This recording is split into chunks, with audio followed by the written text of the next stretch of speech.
Alright, John, we're good whenever. You ready to go? Yeah. Okay, I'm gonna call the meeting to order for Bath Planning Commission. It's July the 21st, 23rd. 23rd, oh, I'm sorry, guess I better put my glasses on. July the 23rd, and I think it's about 6 o'clock, so, Move to approve the agenda as presented. yes, thank you. Thank you. Those in favor say aye. Aye. Anyone opposed?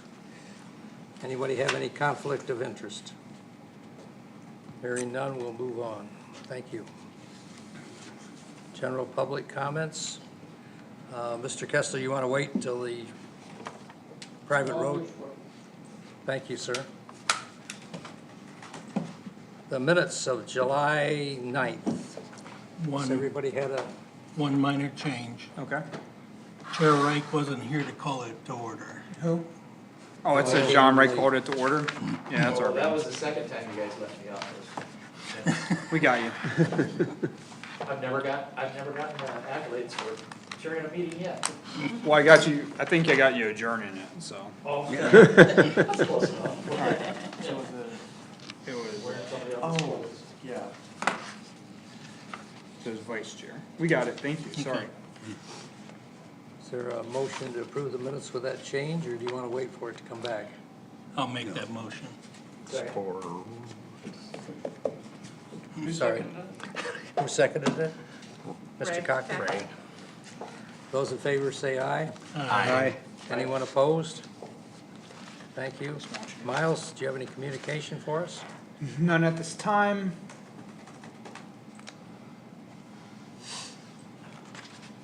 Although I did see when I was at the county planning commission meeting that East Lansing is updating their master plan. And we are neighboring community of East Lansing, however, we Correct. weren't given that communication. So I don't know what's going on with that, so I gotta reach out to them. Report them to the government. Well, yeah, I know, well, they're reaching out to the county, but not us, I guess we're not important.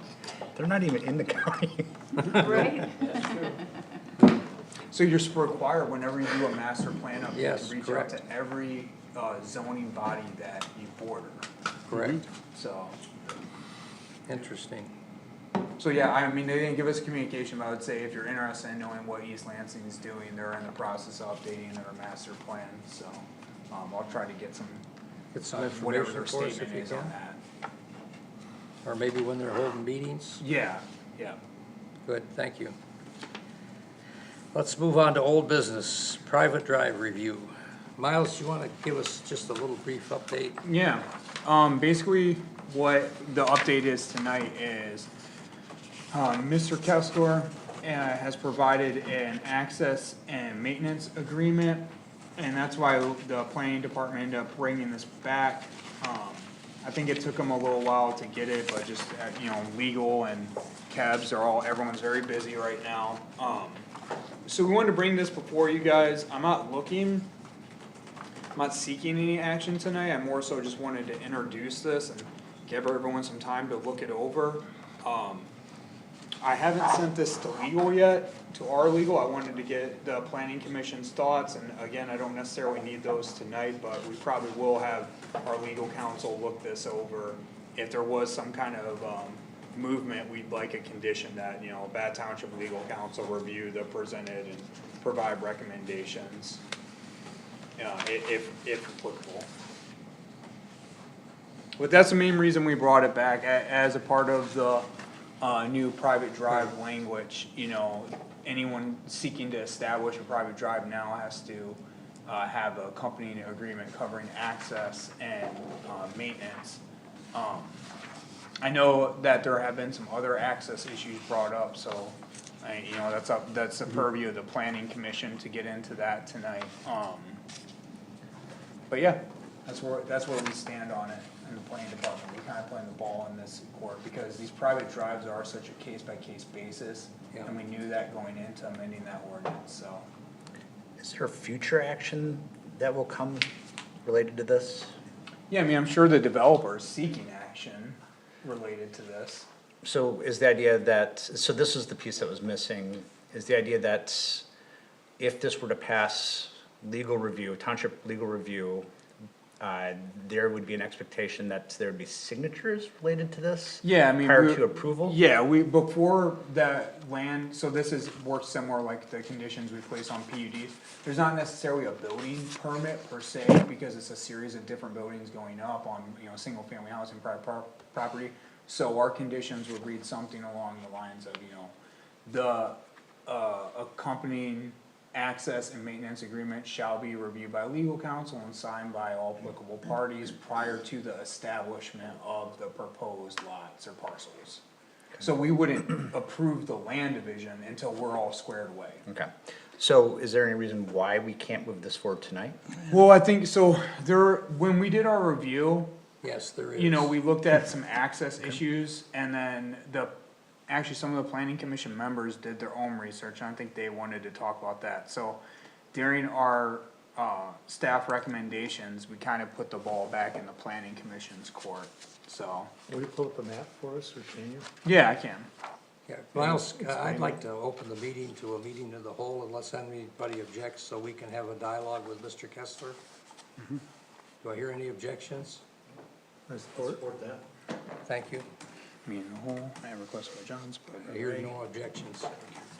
So we're gonna have a meeting of the whole, and Mr. Kessler, if you'd like to address us, I'd appreciate it. There are some hurdles that you discovered and brought to our attention.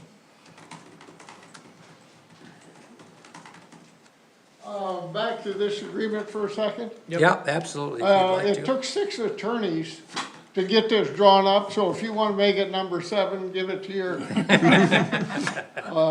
This is actually the agreement over there in DeWitt Township that was agreed to, where we have that strip center, and there's a joining road in between, there's the Yeah. bank, there's Yeah. a number of buildings, and to be able to get that signed that everybody would pay their share and the Yeah. maintenance of it. Yep, After many, many different, this is the one that DeWitt Township actually come up with, oh, interesting. yeah. Yeah, and it's probably important for me to say too, there isn't, the agreement that we have inside our private drive ordinance is a boilerplate that we kind of, developed to kind of, incentivize developers, hey, look at this, review this, if this works for you. We don't require that you use that language, cause this is such a case by case scenario, so. Right. There's no, if this is what everyone in the planning commission finds amenable, we're fine with moving forward. Yeah, I don't with this. have any problem with the language. The problem is that there are some existing lots there that you're gonna have to extend the existing private drive or private road or whatever you wanna call it. And there seems to be, as near as we can determine, Cammy gave me a rundown that Kebs did for you. There's a couple of parcels there that there doesn't seem to be any easement for the road to exist. Well,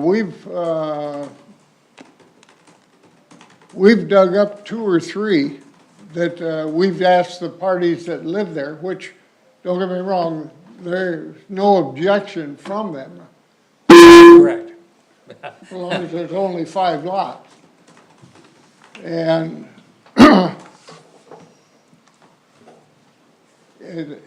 I don't know what to tell you other than that. I've talked to them all. The party that's on the east side, she does not want a gravel. She has limestone, and she don't want hers touched. Well, that abuts 2 of our lots, or actually 1 of the 2 that are on the west side. And we just hauled in limestone over there, and we're gonna widen that out about 8 feet, which is wider actually than all the rest of the road coming up. I have agreed that I would turn around and haul a couple gravel trains of crushed asphalt and run it up that drive all the way from, well, it's still all land drive. Yeah, But far as, having an agreement with any of them, anything to do with this, that won't happen. We kind of, Miles, do you have that, communication from Kebs that Cammy supplied to us? Yeah, I'm not on that email, I just had the paper copy that you gave me, I didn't scan that in though. Well, you know what? No, I emailed it to Beth, but I did it from fax, Oh, you didn't so I scan it? can't bring it up. But I can detail what was in it real quick if you want me to go through it. Yeah, please do. Yeah. 'cause- So John provided, the township with an email, and then me and Beth were kinda doing some research on it today. The email was from Eric at Kebs, which Mr. Kessler obviously uses Kebs a lot for, you know, all of his various projects. What he did was he did a, legal description search, I guess at the request of you, to figure out exactly what the formation is for these lots north of where Mr. Kessler's seeking to do some land combinations and divisions. What Eric said was, in about 50% of the legal description searches, they reference and drive. So they're basically acknowledging there's a drive there. And the other 50% of it, there's no mention of the drive. Now, I'm not familiar with this process, so that's why I ended up reaching out to Kebs, and I talked for a while on the phone with, you know, a couple people up there, including Eric. And what he said was, he was actually surprised in the title, or in the legal description search, to find any mention of the road. He said that's not common, especially with the private road. So that kind of plays more into Mr. Kessler's argument, of like, the road's existing, it's there, people are using it. But what he did say was that, you know, asked him, okay, well, here's the thing, here's where the concern from the planning commission is. The concern has always been maintenance and access. So the agreement before you guys tonight addresses maintenance and just splits it right down the middle. These are the various properties we're looking to do, each of them has an equal share in the responsibility to maintain this portion of the drive.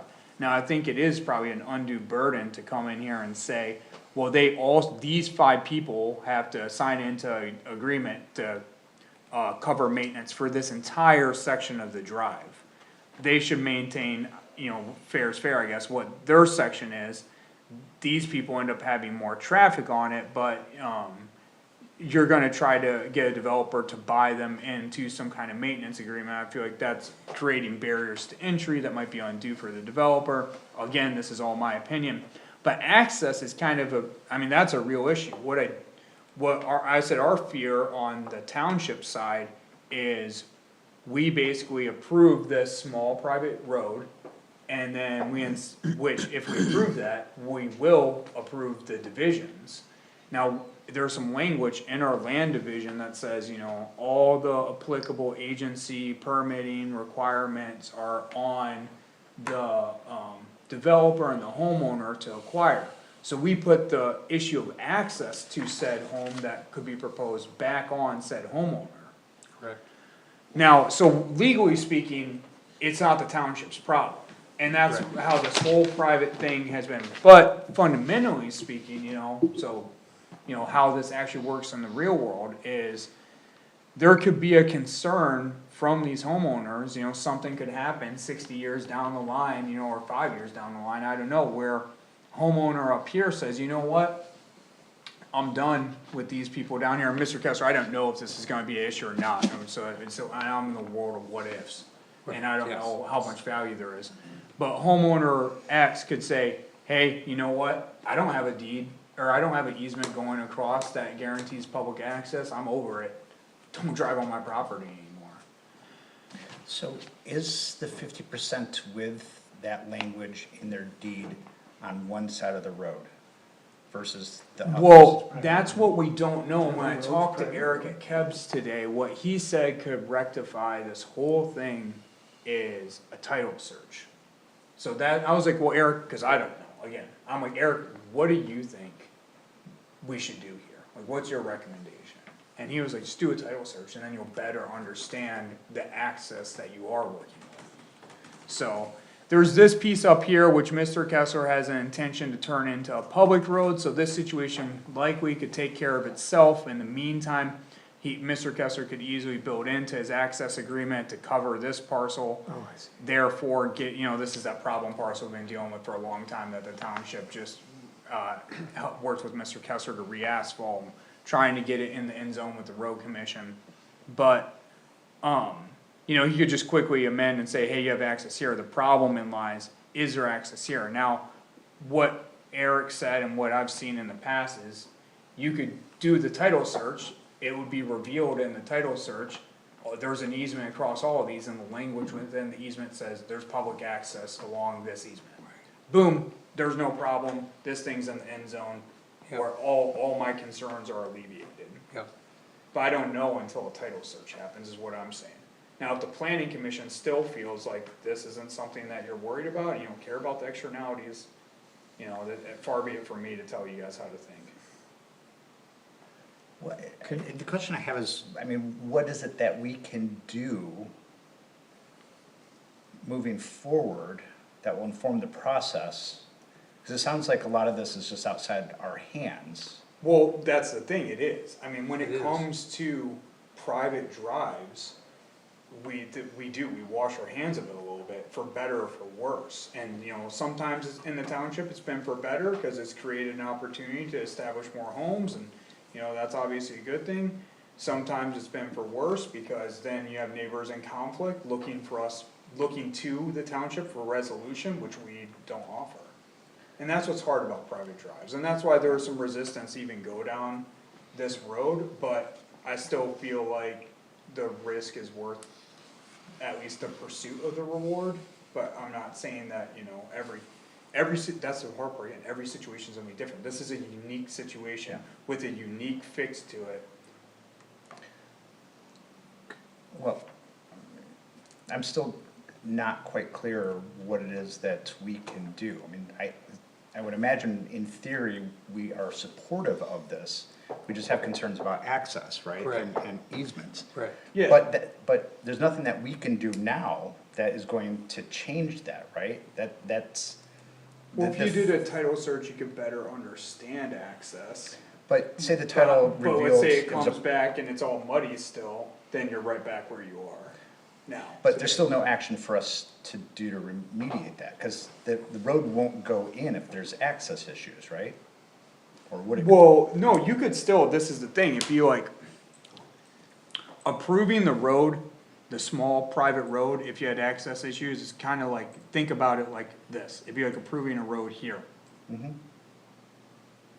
You could approve that road, and then now there is frontage there is access as defined as, you know, there you can get outside the parcel and drive, there's access to nowhere. Right. But it meets our, and so therefore, you could do a lot division off of that. What it doesn't, and we'll do one, but what it doesn't do is fundamentally solve the issue of access, and that's what's before the planning commission tonight. And I don't know how, you know, and the township's purview, it's not, you know, on the township staff side, it's not our issue to get an end zone, it doesn't matter to me, other than the fact if I want housing, because we're in a housing crisis, it doesn't matter to me if this gets in the end zone or not, the burden's not on us. So in the title search, if it comes back that there is no easement there, it goes back to Mr. Kessler to work with them to get an easement. That would be one way to remedy it. Yeah, that would be one way. But to it's do it. not in our purview to go there, is No, this we commission. can't do it on our No, own. you can't do it, yeah, we Yeah. wouldn't do it, we don't have any if tools to township do it. staff would be, then we'd be in the game of developing, and we're not in No. that game. No, Okay, we don't have any legal so authority. we can to do it. approve this, waiting, and that has to be reviewed because he can't build the road if he doesn't have an easement. Yeah, you could approve it conditionally, and you could say that, you know, the lot division shall not be approved until proof of access is provided. That's what, you know, if you're trying to move it forward, or you could wait and try to get title and see what comes back and go from there. These are options before you, I'm really trying to walk a fence here. Yeah, for me you too, guys. yeah. To follow that, but it's not up to us to do the title search. No, no, as it no. wouldn't be up to you to do any legwork for any developer. Right, okay. So again, approving this with that Caveat, caveat that access has to be found in some way, shape or form, gives him the opportunity that if he can get that cleared, he can move forward without having to come back to us. Correct. Yeah. George, you had, Yeah. Technically, I'm only need 2 more splits. I've got 3 parcels that are on that road that I could go build on today. Yep.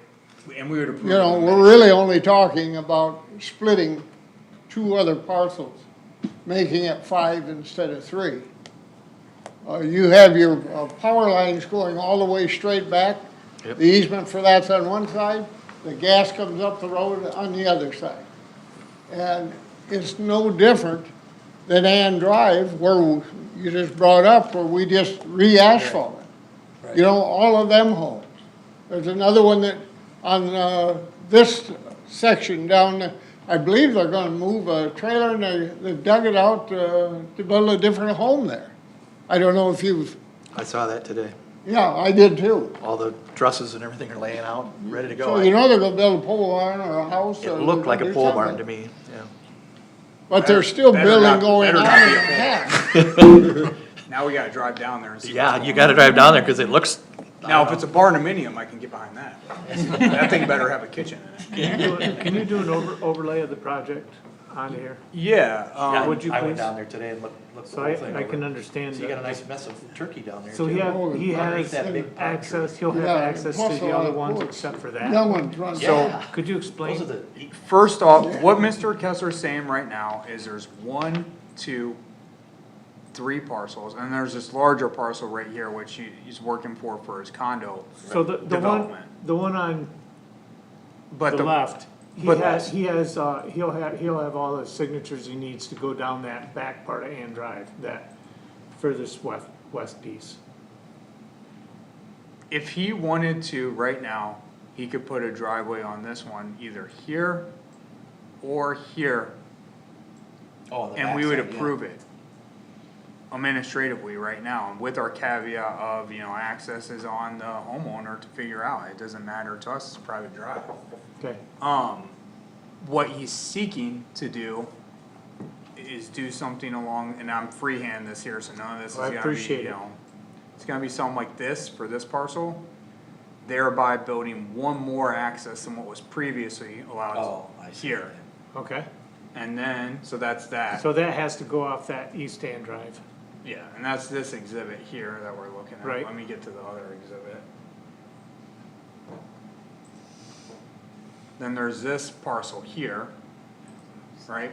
So this one will get absorbed into the large one, so first, a lot combination will be enacted, and then a lot division here. So, But you still have this one that's existing here. That's not Yep. owned by you. No. yep, And they have an easement across the property. that's what I'm. They have the same thing. That's what I'm saying, I think if a title search was conducted with the power lines, the gas, this guy with the easement going across, like, I think and Eric at Keb said, it's likely that this would all come out in the title search. Yeah. The guy at the end really is irrelevant, because if you don't go into it, he's just gonna drive on your road and everybody's gonna absorb the cost of it. You That's probably right. won't Nothing get to him, do about it. probably won't get him to sign it.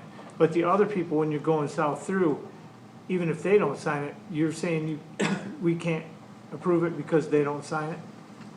Is that, No, that's not what I'm saying, what I'm saying is, we don't know what we're Sorry. looking at. Oh, Oh, jeez. that's freaking pouring. Great, I opened my windows like this far. Dumbass.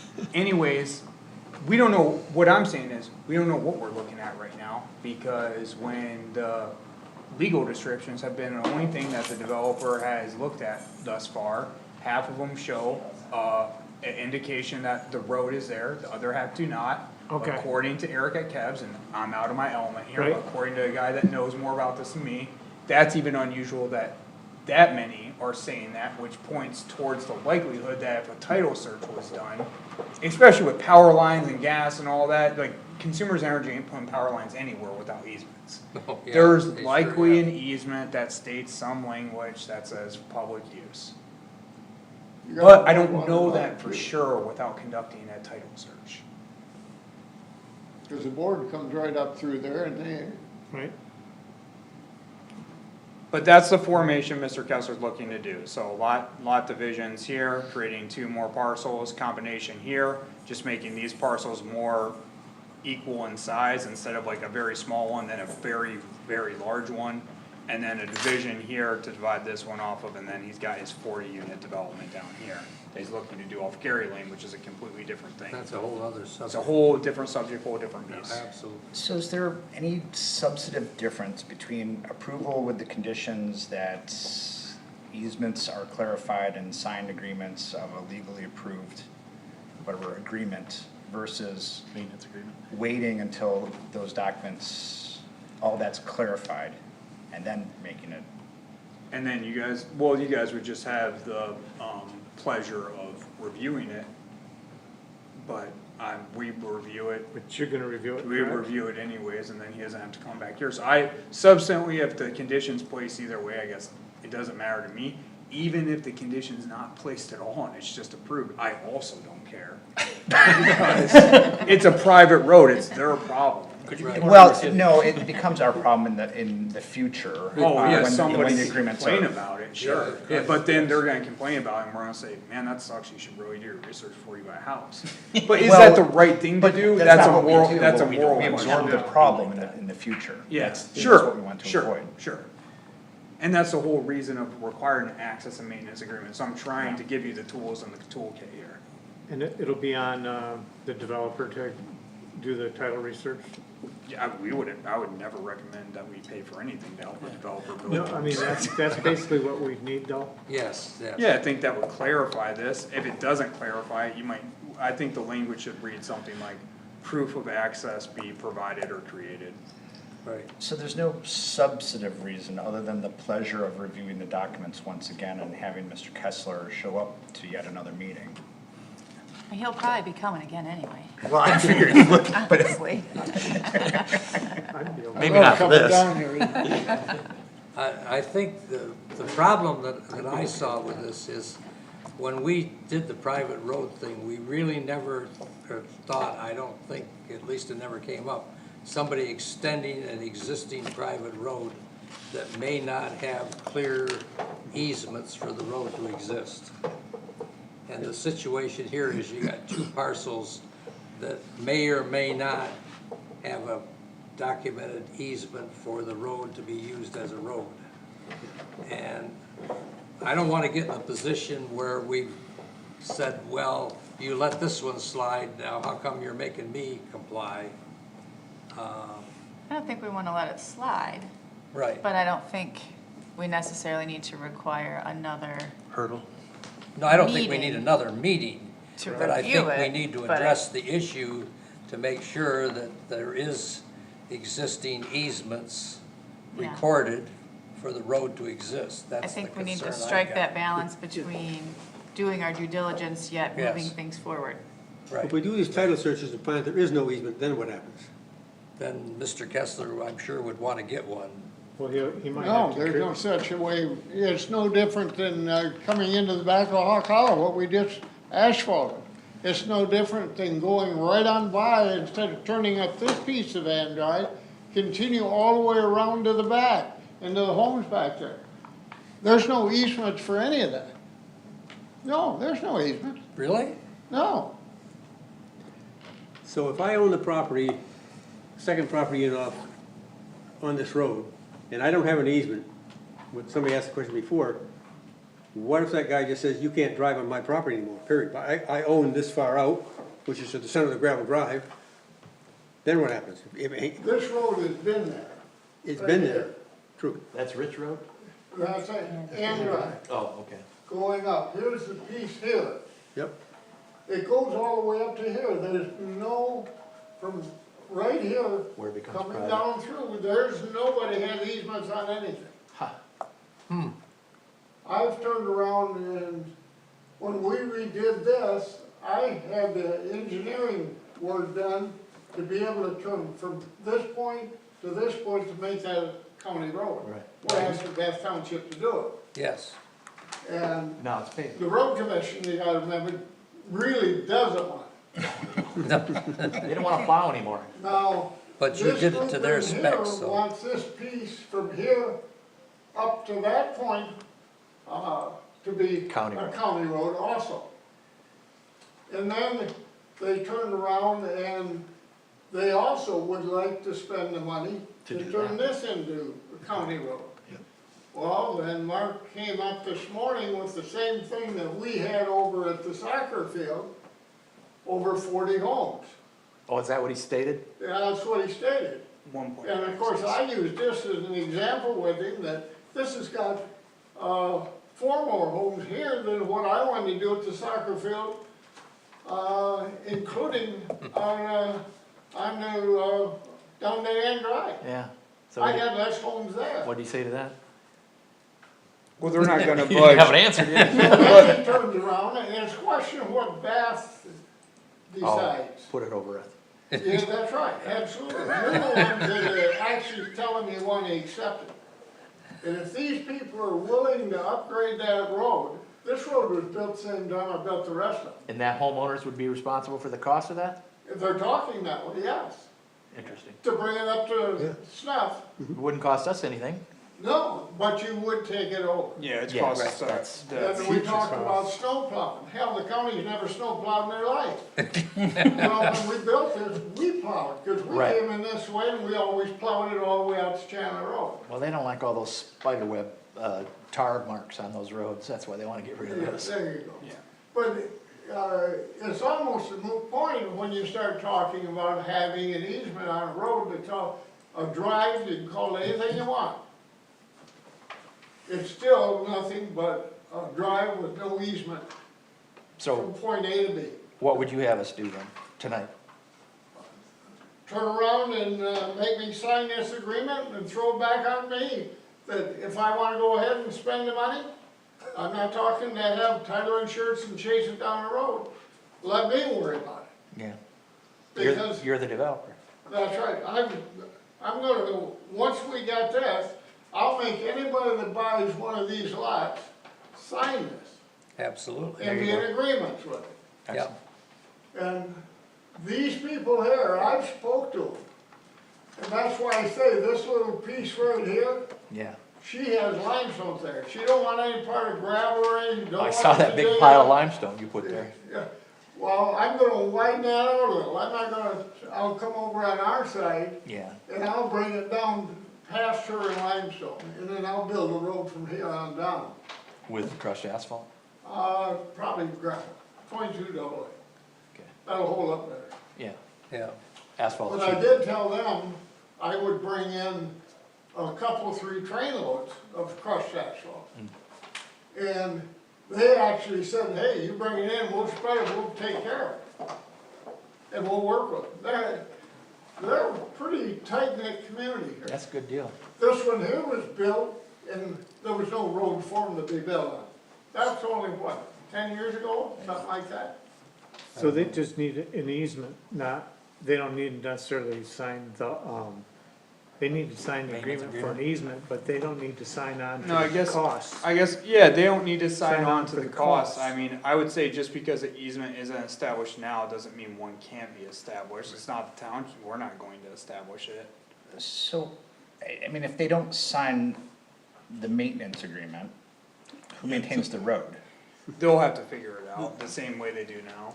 Yeah, it doesn't really matter to us because, well, it does matter to us because that's. He needs an easement, What's that? he needs an easement to his road. Access is more my, He access needs is, I guess, on the staff side, we care more about, can you get to your house? When it comes Yes. to the maintenance, they can figure it, they need to self-cover. We can't go back on the people that have already had something, but we can do what we can do from the future forward, which we are and which he is.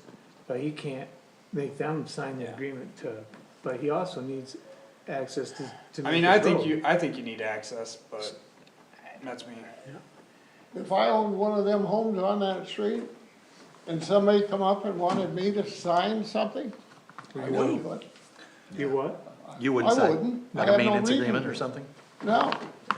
Well, that's where incentives come in, and it sounds like you're already using the incentive game by bringing in truckloads of gravel for. Making I the did road. that on my own afterwards. Right. I mean, it seems like the issue that, you know, part of the reason why we did away with private drives was that because of these maintenance issues, that ownership changes hands, people go and disagree, and then Things get locked up in disagreements and the road goes unmaintained, and then that becomes a township issue because people start complaining to the township, they start showing up. And that's what we're trying to avoid here. And so, with that in mind, I mean, not having, the, easements, clarifying that, and of course, it's a risk for you, but it, is a risk for the township as well.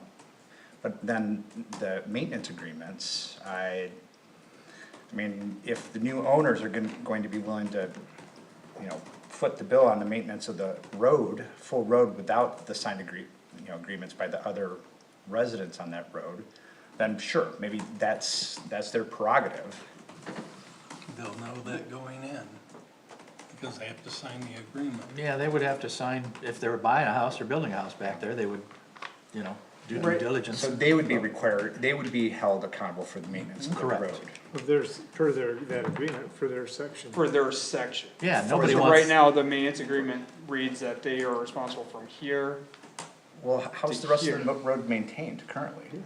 These people are currently coming up with ways to work it out between themselves with no rent agreement in place, which obviously I agree with you. I don't think it's ideal, because I think owners change hands over time. Yeah, they do, we know that. Well, and there's gonna be more traffic flow, and it sounds, Mr. Kessler, you said building a condo? Well, that's the other development? project. No, Right, these that's are separate, all, that's these are separate. all single-family homes. Okay, okay. So not that much traffic. Lower right-hand corner is the condo area. See, we feel right now, I could turn around and say, I wanna build a home here on this piece, I can do it. Yeah. Yeah, Same as right here, same as right here. I'm not asking for something that I can't already have the right to do. The only thing I'm asking for is to add 2 more to it.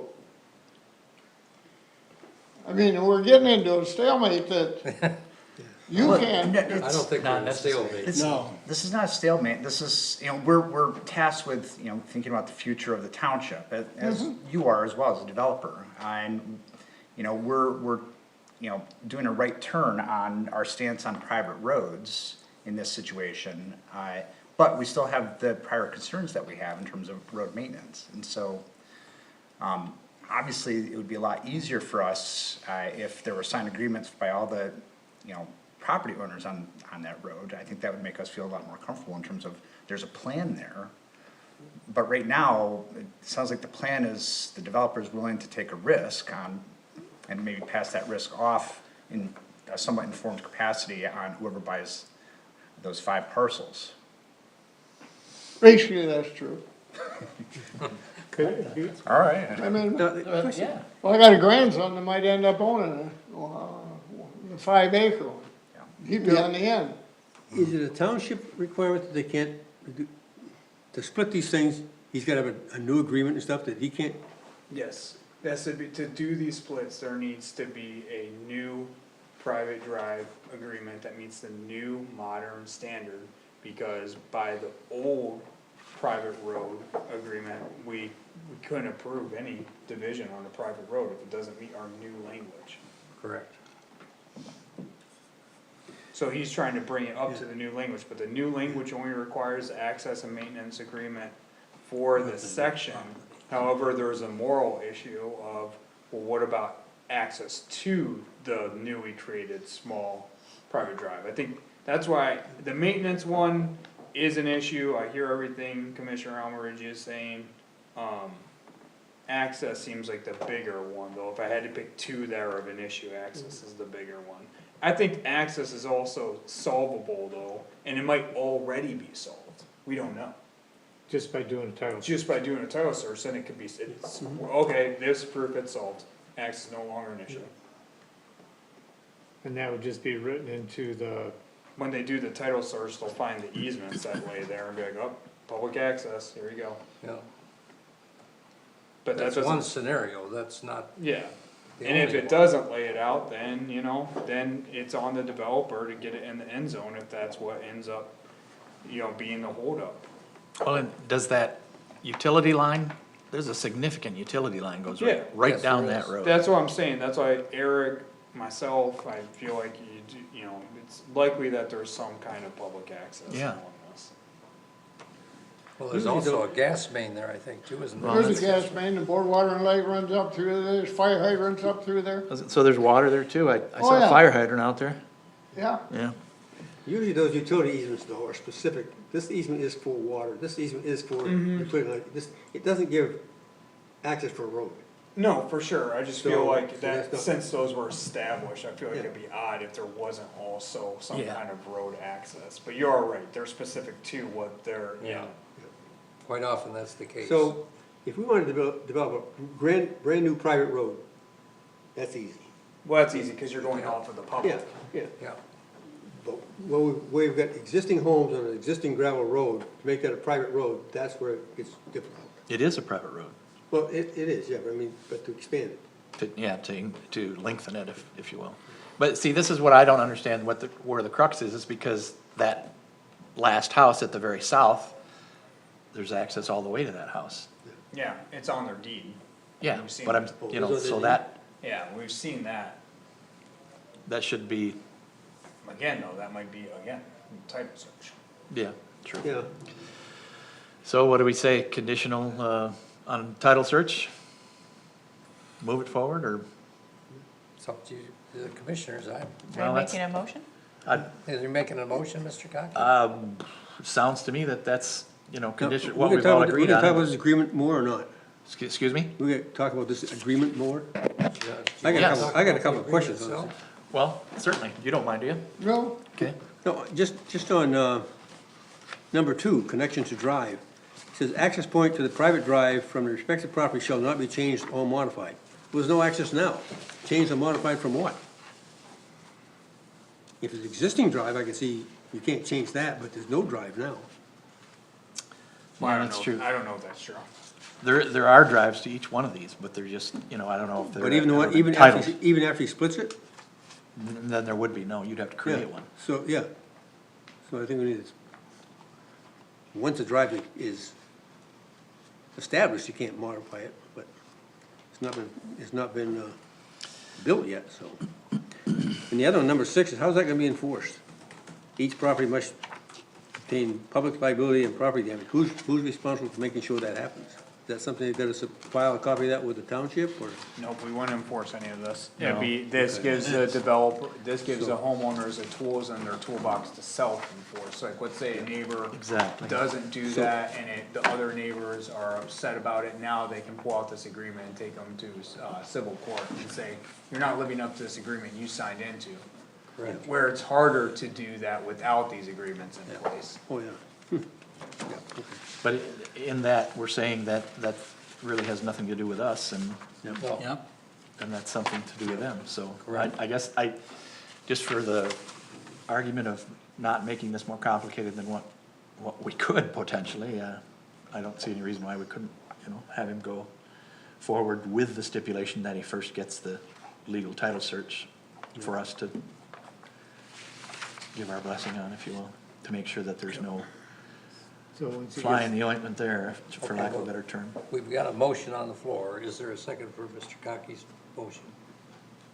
I'll take that one. Okay. I'll second it. we're gonna have discussion. Yes, Yeah, definitely. absolutely. So, he's saying in his motion that he does the title search. So Okay. he does the title search and nothing happens, then, When you say nothing happens, what do you mean? meaning there's still muddy. There's no You information. didn't Oh, articulate oh, it. I see. There's Condition. no- He Other surfaces than no, they- no new information, okay, I Yeah, so understand. you might as well just agree to it now, is to do that. Well, I Because- guess I'd have to say in that respect, if no new information, no new easements or whatever were discovered, would it be possible that we'd have to reopen that ordinance and, or just simply enforce that ordinance? How did you word it originally when I first asked you, do you recall? We were what originally? When No, it- I guess I don't know what you're. About having access, you referred to it as access, Yeah. I'd say that access would need to be established. that's what he said. Well, Mr. Established. Cocky's motion, Right. what was your motion? Would That you was- mind repeating it? I Yes, hear. I do, Mike.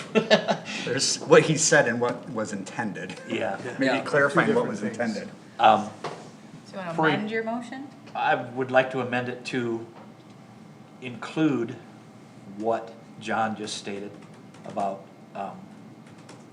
the new access, Establishing access? establishing access, yes, there you go, thank you. Second will accept that. And that verbiage, should be the man in the know over there with a finely trimmed beard. So what you're saying is that there has to be access, legal access provided for each one of these lots for this to proceed. Is that it? To his road. That's the intent of the motion, right? Yeah, and I guess, to me, this person, Mr. Kessler, has these 2 lots. And when you purchase those lots, wasn't that private road already there? Oh, yeah, been there. So I guess I don't understand, and this is just my ignorance, what stops him from hanging a right and building a house? I don't understand the, He can do that currently. But He's so what- asking to.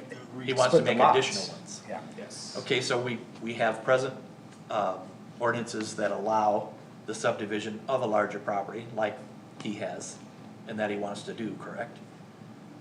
So, where's I guess I just don't understand, where's the verbiage preventing him from allowing him to first subdivide and then put an additional, which is under the limit, I believe, of Is the private is it road correct to access? say that the current arrangement of lots are grandfathered into Yes. the private road? But the newly But- established ones are not. It's just like when you build a house and you have a lot of record, right? Right. You can build a house in the rural district that has a lot that's an acre, even though in the rural district, the current zoning is lots are required to be 2 acres. Oh, We will that's still let you build a house in the rural district, but that house has to meet current setbacks. Cause even though the lot of Correct. record is grandfathered, then you're not grandfathered into the setbacks of when that lot was Correct. created. Right, but Correct. his subdivided lots are 2 acres or more, aren't they? No, that's, yeah, That's just you're missing a the point. separate Okay. example. Yeah, So there are different lots of issue. record, he can build a house on Oh, them, I see. they've got access that's grandfathered in, they've got frontage that's grandfathered in, but as soon as he goes to subdivide something, Right. he's trying to create something new, similar to placing a new house on an old lot. And that something new has to meet the modern standard, and the modern standard is, a couple months ago is, we can't do anything on a private road. Well, now the modern standard is, we can do some stuff on the private road if it meets our new private road standard. The only way to do that though is to get a upvote from the planning commission and the board saying, this is a new modern private road. Once we got that, Beth can do a subdivision. Okay. as Now, long it as sounds we're- like there's a proposal for approving conditionally this private road. So this still goes to the Board of Trustees then? Yeah. Yes. So, I And- mean, and that would give some time between now and then to get some of that Well, those issues it cleared won't up. go to the board until he does the research, correct? No, it would still go to the board that's being Still conditionally go to the- approved. Okay. The board With could conditions. still approve it with the recommended conditions. Okay. Or They could also alter those conditions. John, what do you think about that? So it What are- is, what are your thoughts on my that? point is it's still gonna be reviewed again by Absolutely, yes. a group.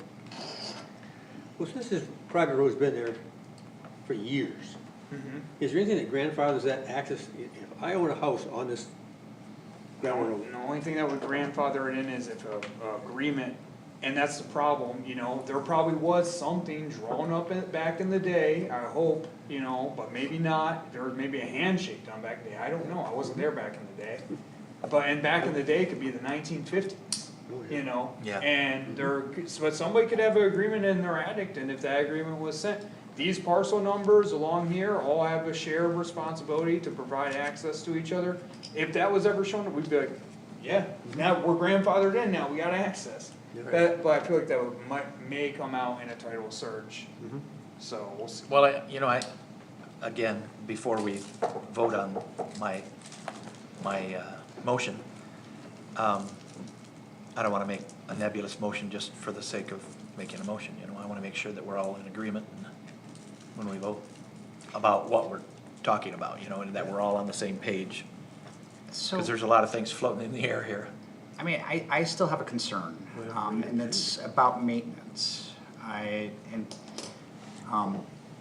You know, the probability is low, but there's always a probability that the owners who have, the existing property owners with houses, if they're not drawn into an agreement, say they sell their properties to. Ownership, yeah. You know, a bunch of hillbillies that wanna, you know, do some mudding down the road, and stop maintenance. That creates a quandary of, you know, you have well-maintained back end of that private drive, but the front end is not maintained because there's no one who's being held accountable to that. And it's hard to get to the And back that, end.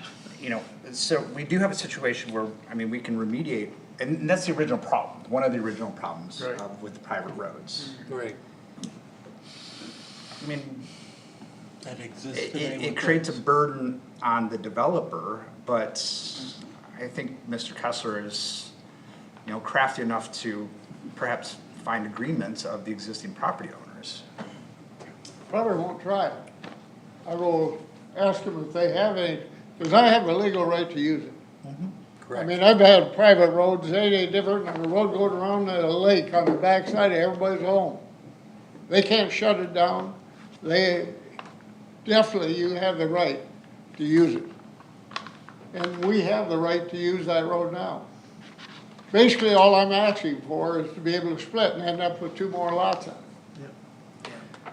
I understand that. I mean, so what's that little road that's right off of the Bath Myers, that if you try to drive it, it's Yeah, going we to ab- destroy your car? We abandoned that. It's So called that- Chad something, Chadwell? Yeah, Chadwell. and that road has been abandoned by the road commission. Yeah, So that was that a private drive? No, No. no, It was actually in the Tri-County non-motorized plan at one time. but okay, it was, George, you can speak to this. It was a public road, it's been abandoned. it's. It was a public road? Okay, all right, so that's a bad. That was a bad, I can tell you. Example. In Meadowbrook, because HDI has split the north and south parcels into 2 new HOAs, that front portion by the credit union into Meadowbrook. Right now, the HOA on the south side, the west, has basically said they're not gonna maintain that road. Period. And so Meadowbrook is stuck, that's one of 2 ways in. Yeah. But that front section have said, not our problem.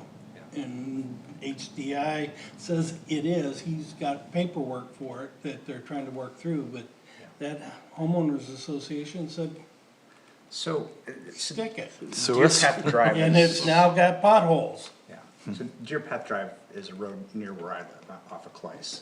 It's a private road, and there's no maintenance agreements, and so we had a preacher guy that was maintaining it, for a time, then he moved away, and now it's unclear who's maintaining it, but, this past summer, I believe, a bunch of neighbors got in a tizzy because whoever decided to maintain it, with their back blade on their John Deere tractor, decided to expand the road size into people's yards, and so, next thing you know, Bath Police are there, and then township's all involved, and then you've got, you know, bad blood between neighbors. And those are things that we want to, if we have the tools or toolbox to clean those situations up, that's what we wanna do, right?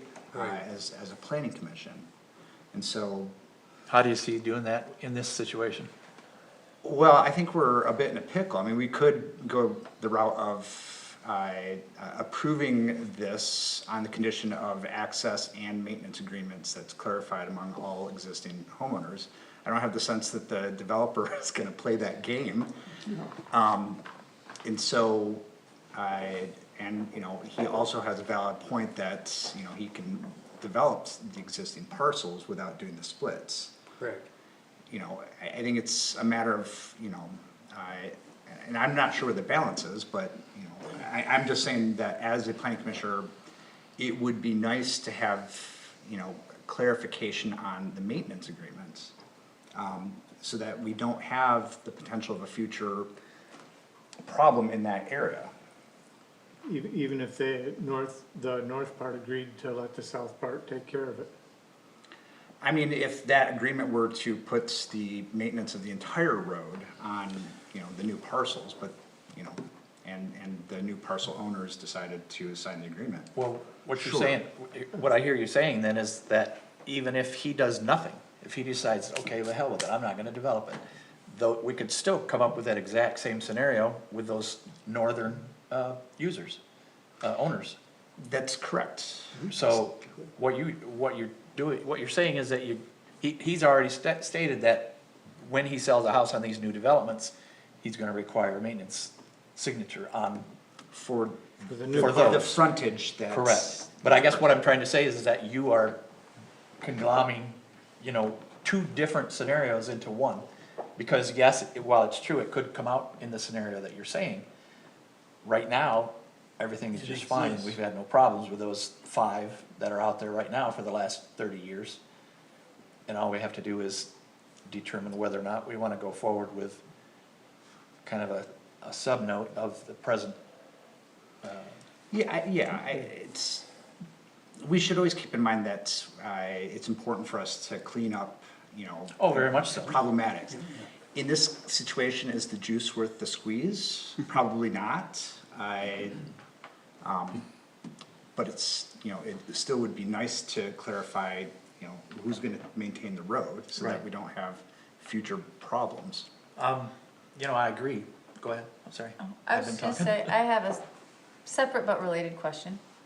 Thinking about the condo development that we've already looked at once, and our discussion about 2 points of access, if the planning commission were to require a second point of access into that condo development, most likely off of Ann Drive, would then that put any of that burden of maintenance onto the condo parcel? Where I'm assuming it wouldn't now because there technically isn't access. Are you asking? I've told everybody there that the only access, people that'd be coming down that road would be the 5 lots that we're creating. Nothing to do with, per se, the condo project and then 40 units. Cause you don't have anything going through? Nothing going through. We did it on purpose. But the only thing I brought up with that, would there be a way to establish an emergency access? Yeah. For Well, I emergency know ve- that we emergency had a- vehicles only. Fairly significant conversation about it over here at the lot in front of Somerset. That there is only one point of access, and if something were to happen to block that, like accident in front or whatever, or a tree falls down and you can't get in, Somerset? yeah. Okay. We had, am I wrong? Well, we had a, Big time. I can't remember if it was here or at the Board of Trustees, Oh, no, or it was, maybe both. it was here. We had a fairly significant conversation about that scenario and what's the plan B. So I just am anticipating that question is going to come up again, and, Well, I have went and had it re-engineered, and I do have, and it'll have posts in front of it, just like emergency, because I've done it before, to where a fire truck could come up this piece of Ann Drive, turn, and get into the subdivision. okay, It's between 2 homes. Yeah. And it will be blocked off, it'll be their yard, but we have fabric that we put down underneath so that hold the fire truck up and whatever. okay. I did go ahead and do that. And did you, then the fire department is notified and they have that? No, because there's nothing's been approved. Yeah, we haven't Oh, gotten I there see yet. it. And on top of Yeah, that, we should- there was opposition to a pump station. Yeah, okay. We have turned around and I was given false information by Samoa. And that manhole that's out in Gary Lane is Oh. actually lower than what they had told us. Oh, And it's a tough one, but we can get this thing in there gravity wise. But then I have to turn around and I have quite a lot of ground that I have to bring dirt in and do a lot of land balancing. Well, that pump station's 120 grand and there's about 200 grand worth of earth moving. But that way it would be back on gravity feed and we went ahead and did that. We already did that. The drawings, that's the way they're gonna be. That was for that grant, Okay. that Gary Lane, Yeah, Well, that answers okay, my let's, question. yeah, let's not, I wanna That's a keep different it, subject. That answers Well, my that's a question, separate deal, so, but I think I Thank answered you. your Thank you. question. Miles. Yeah, let's not get too far off the present topic here. So where are we at right now then? We're got a motion on the discussing, floor. we got a Right. motion on the floor. As, I guess, at this point, does anyone wanna call for a vote? Have we had enough discussion? Are you ready for a vote? I'd like to have it read back. Could you read me back the motion? Would you read the yeah, motion? I think the motion is to, I don't have anything to read off of, but if my memory serves me correctly, the motion is to conditionally approve the proposed small private road with the conditions that, a title search be conducted on the properties currently being served by this section of Ann Drive. And if access isn't established within that, search, then public access be established for the proposed parcels. I think that's the intent of the motion. Public access, that verbiage? Yeah, public access to serving the parcels that it's intending to be That are serving. pending? Yeah, Okay. The new That- private. Yeah, Yeah. that sounds, doesn't have to be any of the public. Thank you but for public access to the parcels are verbalizing that, proposed to yeah. be served. Was that? Jason? I'm okay. Okay, so Ray? what's the pleasure? Do you, anybody wanna call for a vote? I think we should have Yeah, all right. I'll entertain a motion roll call to vote. call for, oh yeah, we're gonna do a roll call vote Okay. for a vote. So I know Mr. Kessler said earlier though, is that he has now the legal right to use that road. That's Yes. correct, he does. So Just that, without the division. that takes care of access. To me, yeah, Yeah. you know, but I'm pretty simple, so that's why So am I guess, when it comes to this stuff. I wanna make sure I'm not missing something. All right, Miles, you wanna do a roll call, please? Yeah, okay. Commissioner Baker, Yes. Commissioner Crainer, Yes. Trustee Hagerman, yes, Vice Chair Cocky, Yes. Commissioner Severie, Yes. Commissioner Almarigi, Yes. Chair Wright. Yes. So with that being, Appreciate it, Yep. but can I get one clarification? Absolutely. Because if we were, are you saying, what if, there is no legal access to it? In other words, we do a title search and there's no legal access between point A and B. Then it has to be established, so let's I mean, say, that's what you're saying, then you might as well forget about the vote, because it doesn't make a difference. If you're telling me if we can't find it, you just went ahead and said, I gotta create one. yeah, That means going to all them neighbors down through there? you have to get buy-in from. you have access now though, you said. correct? Absolutely I do. So how, What if I have an attorney give you a written, statement that we have the legal right to use that road? there you go. That would be go. it, right Is there. that fair enough? Yeah. That's good enough. We're just CYA, you know, Okay. that's what we want. Good enough. Thank you, sir. Thank you. Alright, Thank you, John. Longer than 5 minutes, John. Just a bit. Thank you. Thank you for coming. You bet. Have a good night. You Thanks, too. Miles, alright. for dragging us through that. I Well, mean, the for, real person is, for Ben over here. helping us through Thank- that. Thank Ben for waiting patiently. yeah, sorry about that. We get a little Gonna have long-winded. a lawyer right up That's a good above point. I like that. Well, then, you know, that Yeah, so we that need- satisfies it. And if those homeowners ever have an issue, they can sue that lawyer for writing a bunk opinion. Yeah, for writing up that agreement. Yep. Yep, But that's a civil thing, right? It's a civil. that's correct. See, you could, Yeah. Okay. Alright, John, so, you wanna take us to the next item, I guess? Yeah, no, the capital improvements. Ben's got a couple of proposals that he wants to bring for us.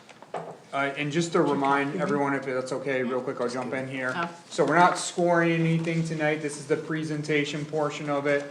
There's some, projects, I've labeled them, with, some from last year. That are getting rescored, cause when these are, submitted, they're submitted on 5-year rolling basis. So like if Ben submitted one in 2025, it'll get rescored all the way up to 2030 if it's not, adopted. And then there's some new ones later that he's presenting this year. There was 2 projects that were scored last year, and you won't see them getting rescored, it's because they were adopted, put in the budget, and currently in the process of implementation. What 2 projects were those? Those were the port in place for the playground and the access control and security cameras. Okay. Thank you. Okay, and those are both ARPA. and we did make, sorry Ben, to cut you off. No, you're good. We did and are in the process of making the requested changes to the scoring sheet, so, you know, that will be in the packet. We have them in the 3 various categories, Yeah. with the sub-scores and then an overall score, and then when it gets put into the report, that goes to the board of trustees, that's how it will read now. So I have a community score, you know, a department score, and then a funding score, and then I'll have the overall score. So, that's in the hope that the trustees will be better informed about, you know, how the planning commission actually felt about this, instead of just like a 50 out of 100, what does that mean, I don't know. Right, Okay, okay. So, You good? you good? Everybody Okay. good? Ben Zane, Public Works Director, Parks and Public Works Director. I did see that in the agenda, or the packet, that my new one was not included in that. ooh, shit. It's on the website though, So, what's that? it's on the website. It is? I'll bring it up, yeah, if it's Yeah, not so if it's included. on the website, it just wasn't in the packet. Okay. But I'll start with that one. I did, Miles, I know we talked about prioritizing these, and that was gonna be kind of a requirement, for department prioritization, so I did do that.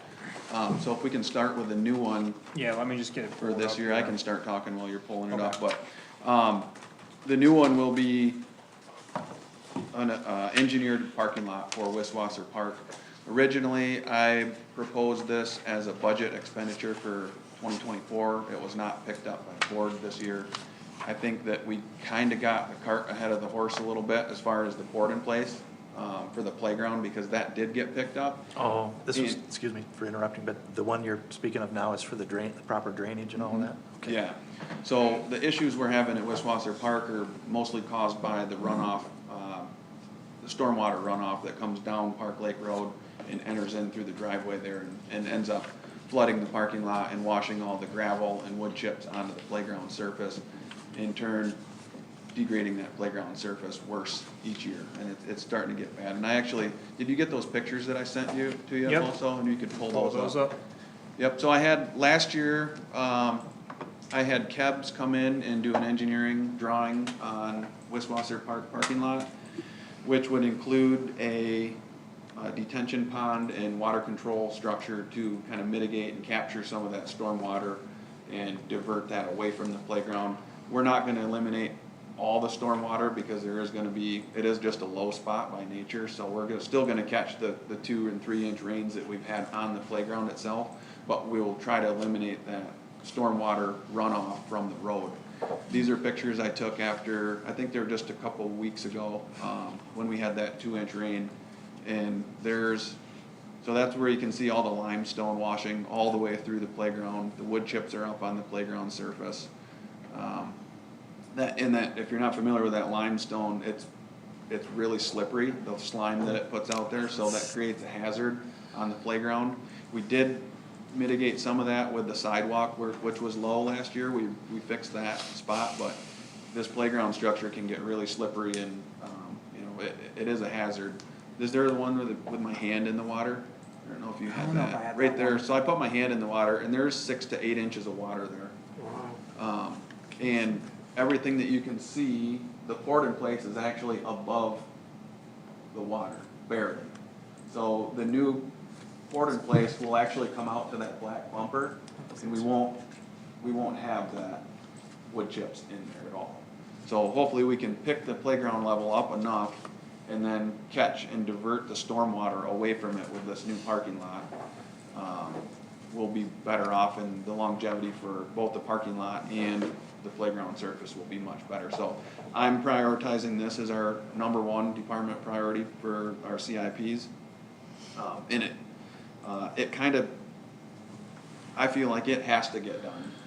And that's why I didn't include it last year in the CIP. I kind of figured that the board would pick it up and do that with ARPA funding before the board in place. But they didn't. In all of these projects, there would be potentially grant funding available. They would fall into a DNR grant that we could use in all this Park Lake. All these projects are in Park Lake, by the way. So this is the engineer drawing from Kebs.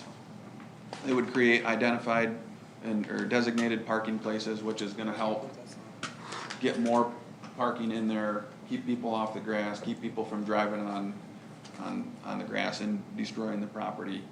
And also that little triangle area, you can, on the, I guess right in here, this would be the detention pond. Oh. And that would be all full of riprap, and there is a cross-section, I believe, drawing, You said riprap? riprap. Riprap, I yeah. don't know what It's that is. basically rocks. Big So- pieces of rock. Yeah. Is that, excuse me, is that presently grass, is it? No, it's parking lot. Oh, it is, okay. It's just, yeah. That's where then that's where the handicap spot is right there. Yep. Okay. This was a bid that I got from Levitt and Stark Excavating to do the project last year. That's where my numbers came from. I expect there to be probably a 5 to 10% increase, just, I mean, fuel surcharges, materials, everything's going up. So that was like 140,000. I added 10% in, so this project is at 154,000. And like I said, this is our highest priority for, the recreation department, or, advisory committee did also support this idea. I don't have a letter from them, but in our meeting, they did support this. Hey, Ben, do you have, I'll email this out to the commission. Thank you. future ideas for future parking For, for that area? I do have ideas. Okay, I just didn't see it there, and I just was curious. Not for this, this is just to improve the Right. existing parking lot. Right, I okay, do have ideas. I don't have them in a CIP, but I do have ideas to okay, create more parking down there. thank you.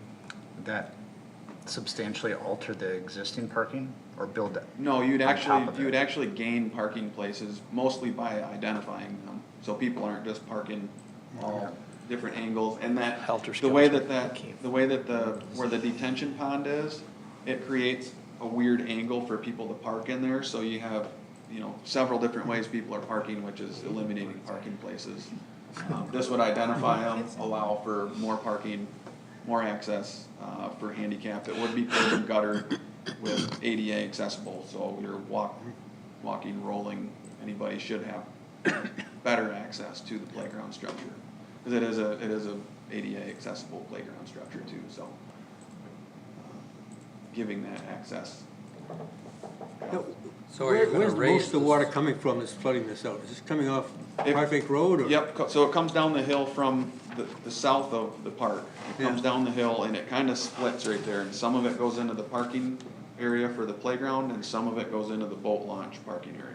And there's, I believe when I shot it with a laser, there's about 14 inches of fall from the first catch basin in the parking area now to lake level.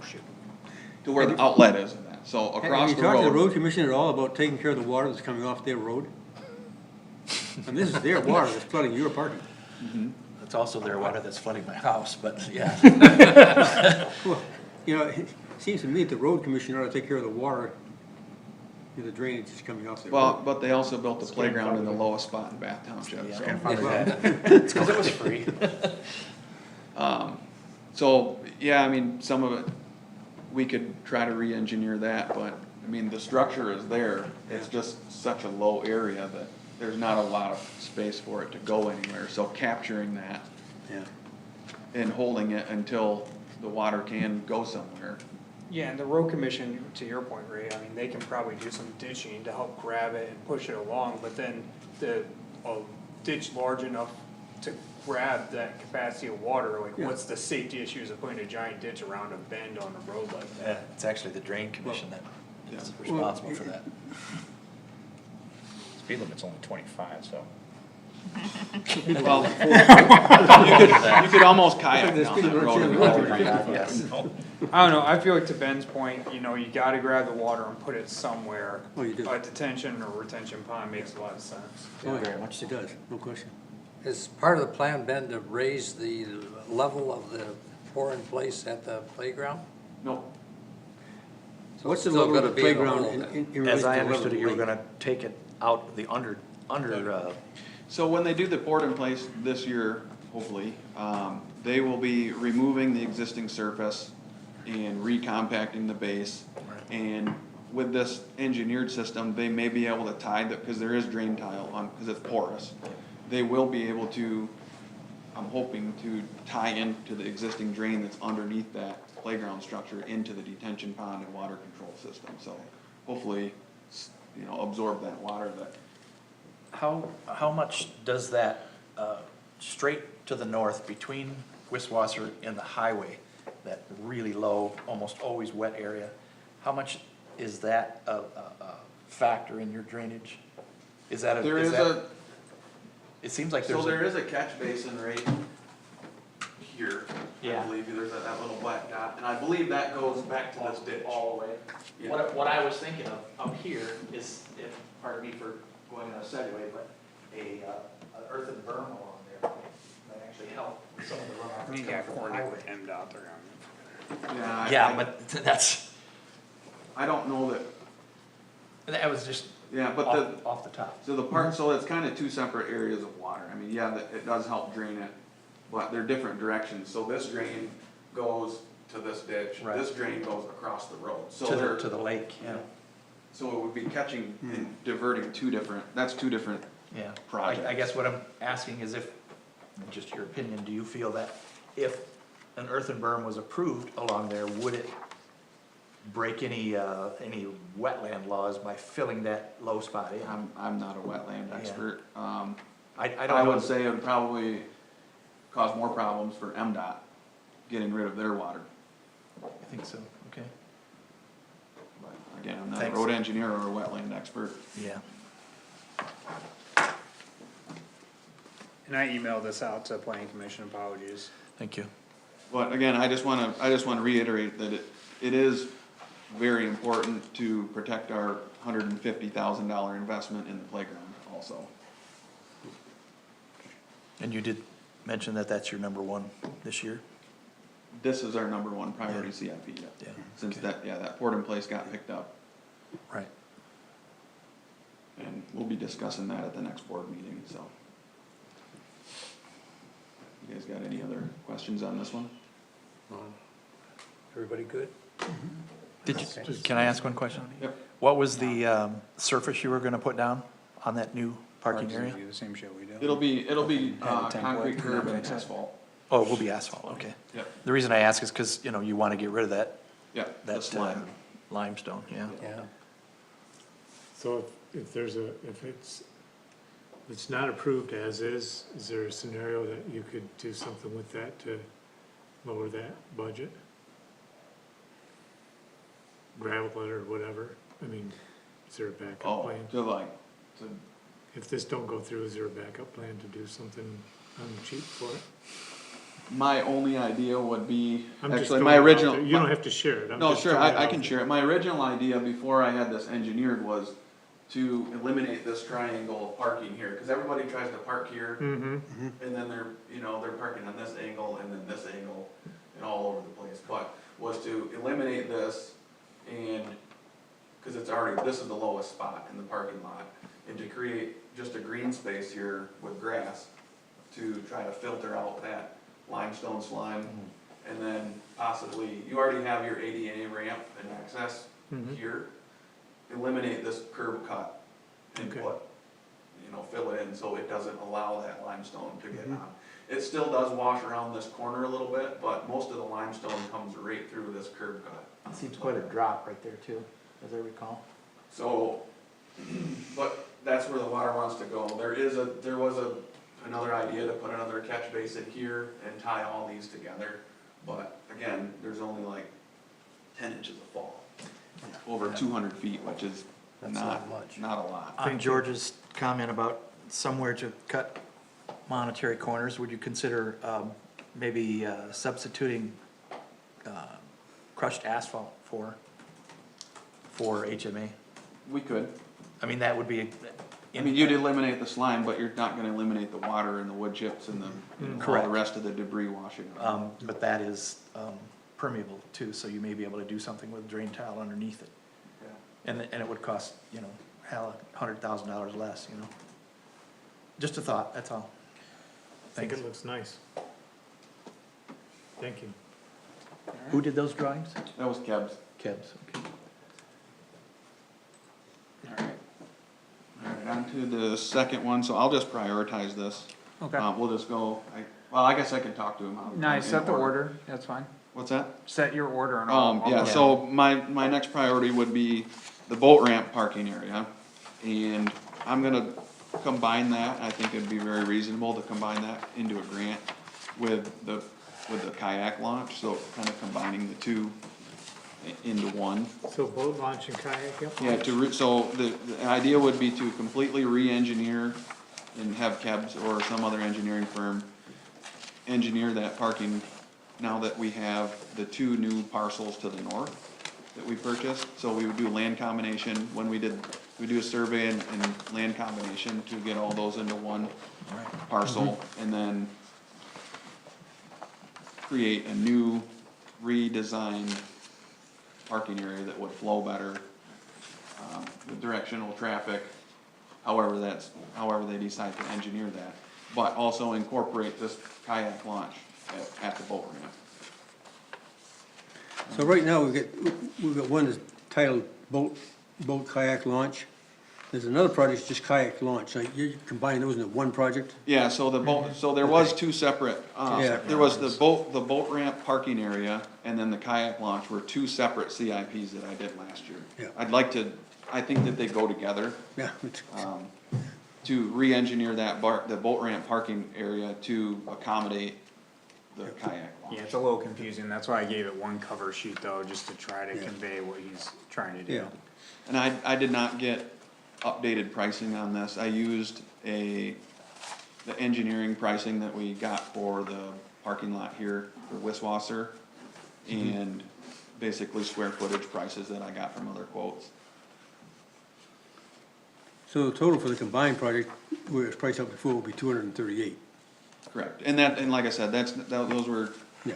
2 years ago? Yeah, Or so was that- we put like an inflation calculator Yeah. on that, it's something like 6%. Yeah, and there's also, 7%. since then, there's a new, I don't know if they build kayak launches, but there's a new boat dock facility on M78 that manufactures. So it's local, so they Yes, may there even is. be able to Oh, give us a that better pricing. Aluminum place? Yeah, Yeah. Just went by that today. I thought that was a really reasonable price initially on Yeah. that canoe, kayak launch, for as nice as it was. And there's Yeah. one down the road further too, on Old 78, in Lansing Road, sorry. Lansing Road, that's what he's talking about, I believe. There's another one down further, Was it? on, toward Charlotte, towards Perry. Towards, there's two of them Jasper. on Old There's the one, M78? there's the place, Oh, yeah, I did see an ad for that on actually on the TV, there is a boat dock place in Perry, it's actually. yeah, the same Perry. one that's in Charlotte or Potterville, Yep. there is the same one that's on Lansing Road, but you're referring to the one that was the old metal factory, correct? Yep. That's right by the trailer PLM park? or. well, that was PLM. Palmer Engineering, yeah. And at one that's time. what you're referring to though? Yeah, right the now? one closer to, I think it's between Upton and, Just, yeah, okay, And just Sagamore. making sure we're on the same page, Yep. yeah, okay. so either way, we can get pricing from other companies too. Neither of those companies were here when I got this pricing, so. And It so- could change, it could be better, it could be higher, but I think this is a pretty good start. And so, because of the last CIP that you just presented was proposed, to the board last year, and then you thought it might be picked up, but it wasn't, now we're back, we're rescoring it, you've done a little bit more front-end due diligence on the engineering of that, where the boat launch, it's more preliminary. Yeah, You'd we'd still have have to, you'd have to include some engineering and design costs Correct. too in there. Correct. Okay. And I did, I think that was part of my calculation for square footage and engineering costs that I used based on, the Wiswasser part. But that's why they're not seeing that tonight, cause it hasn't been built out. Right. Okay. So one thing I like about this set of proposals is that it fits really well and accomplishes a goal area of the Parks and Rec plan, the Rickard boat launch. So, looks like it touches on all three of the objectives within that, so that much I appreciated. Frankly, when I looked at the kayak thing, I was like, what is this? Do we really need this? But then, looking at, it was the second priority based on community feedback, and I was like, well, let's honor that.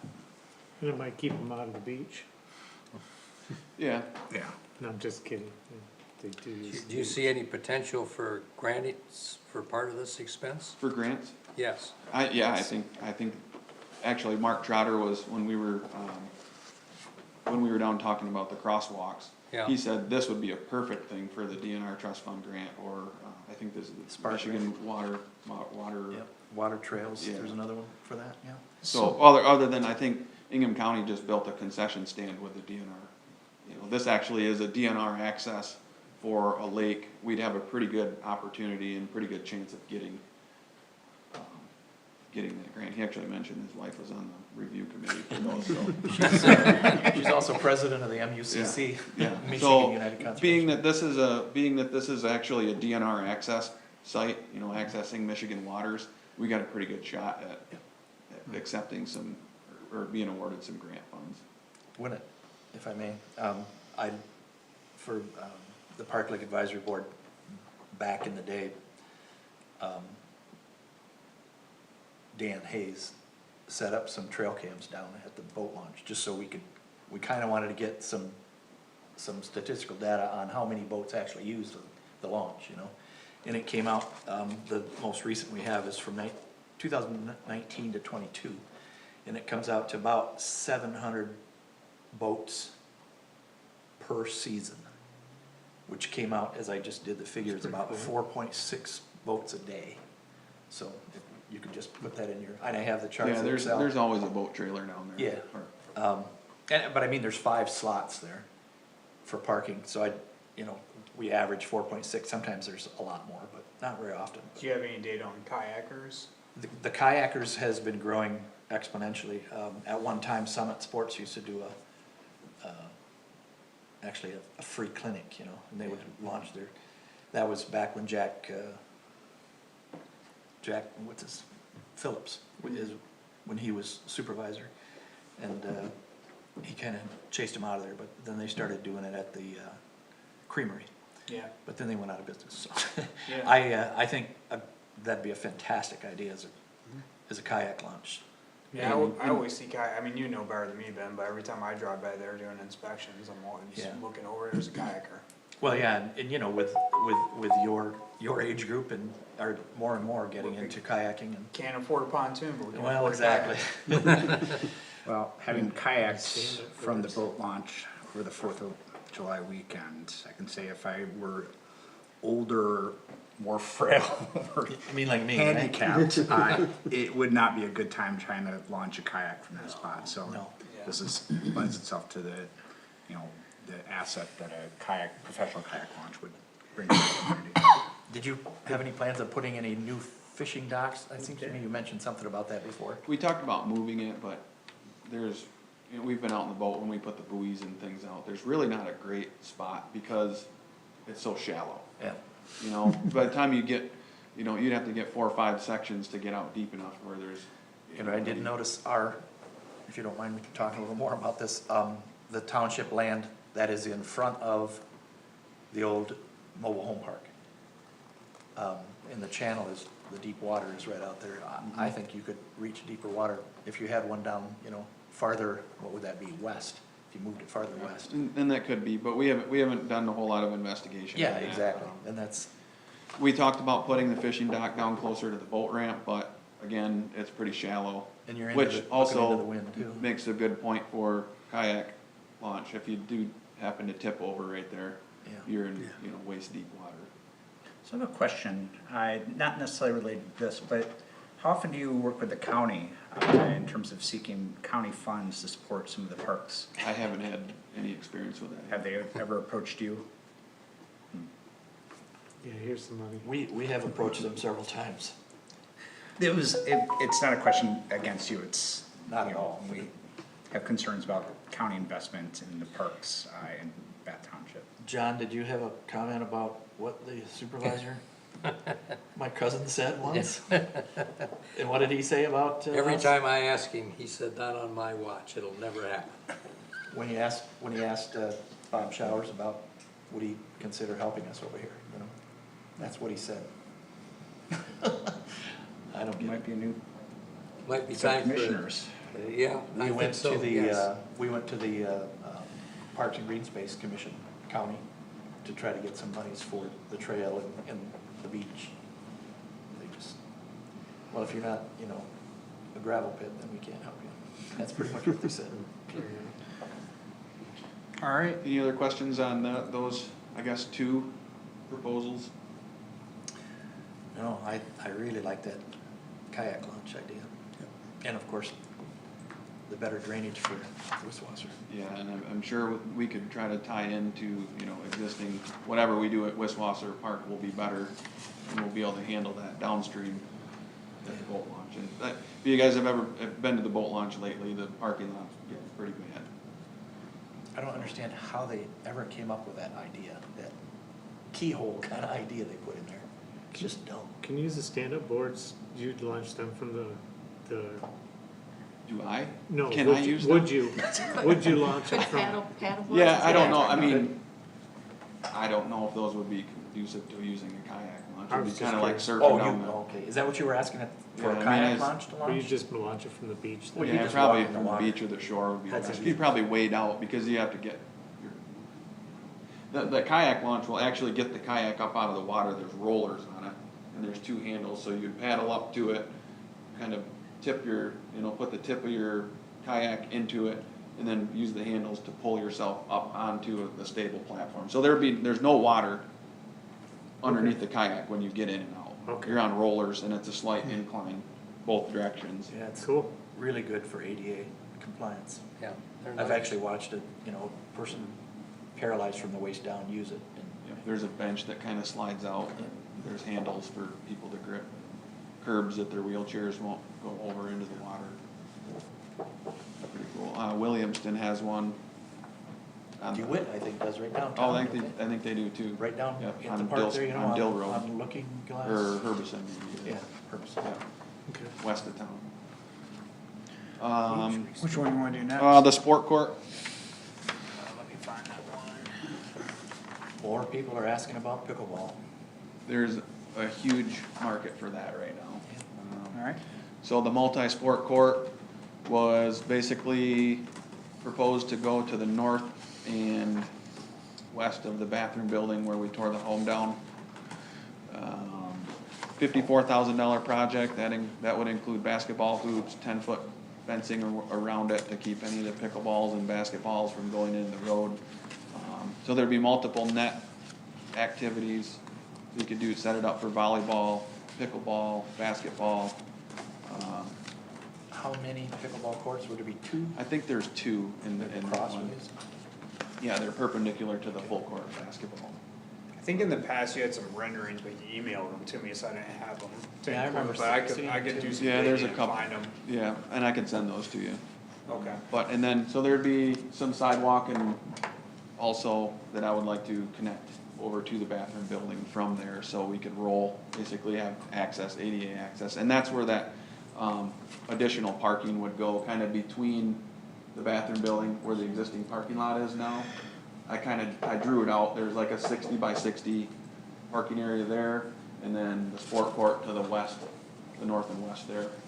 And this house is removed now, so it's Yep. kinda Yep. utilizing that vacant And area. and possibly another small pavilion on that end. That wouldn't be included, that would be kind of the grand plan of things, but the court would kind of come first and then we would build around that.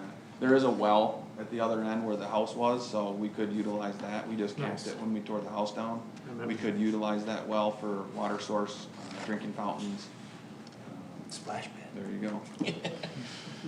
I've had unbelievable get amount with of me people later ask on about a parking? splash pad too. What's that? Will you get with me later on parking sometime? Sure. Or just remind me to share with you. And I'll email out those renderings before you guys score, once I get those from I Ben. think I have them from last year too. And there actually is, if you haven't been down there, the new crosswalk, which would connect the boat ramp to Wiswasser Park right there by the bathroom building. We put Yeah. about 40 feet of sidewalk extending north from the boat ramp and then cross right at that guardrail. They're gonna So put in future, to connect with sidewalk, we kinda designed that, so. they're gonna put the white lines on the road and all that good stuff. They are Yep, there'll be going to. white, and then we just ordered some of the, pedestrian slow, crosswalk signs that will go in the middle of the road. Yep. The, ducks. yep, They'll be removed in winter for plowing. Yeah. but there'll be two at each side, at each site, or at the boat launch, and then two more across from the creamery. I just made Judy Garter's day. So yeah, that's like I said, $54,000. That was also last year, was that a 2 years ago? I think that was 22. 22, Yep, so that will be, yeah. Yeah, 6-7% inflation, yeah. building contractor inflation, which is a little bit higher than normal inflation. Contractors are getting away And with again, whatever they want right now. I think there's grant possibilities, outdoor recreation next to a lake. So, I mean, that, Sorry. so when we go to score this, the funding is an area of scoring. I think one thing that we're gonna run into, and not specifically with your sets of projects, is that if people say that there are grant funds available, or that doesn't mean that there's a commitment to actually apply for those grant funds. It sounds like for the boat launch and the kayak, you know, there's a direct line to a funding source that you'll probably be going after. But it creates an issue for us in terms of coding a project like this that's, you know, when you say things, there might be grant funds available, you know, how do we score that? Because we would prioritize and score higher projects that have, you know, more of a direct line to grant funding. Again, this is not a project, or a question to you, it's a question to the commissioners in terms of how we handle that. I those think kind of what he meant, situations. when he said there may be, is if the grant's awarded, is that correct? Yeah, if the grant's awarded, we will apply for a grant. The funds are available, but we just have to be awarded You'd have to be the grant. awarded it, I mean, and there's unbelievable competition for them. No, I understand that. So, but I then get- that goes to what the township trustees get in terms of when they make a commitment to fund a project, is it contingent upon the grant funds? Well, I think any of these CIP projects, you know, we've experienced this with the trail, that just because you approve the CIP doesn't mean we actually have to expend that money. So, Of course. you know, if we say, yeah, let's go ahead and get a, you know, we'll pick this project up on the CIP, we'll, you know, put the money there, but we don't have to spend it.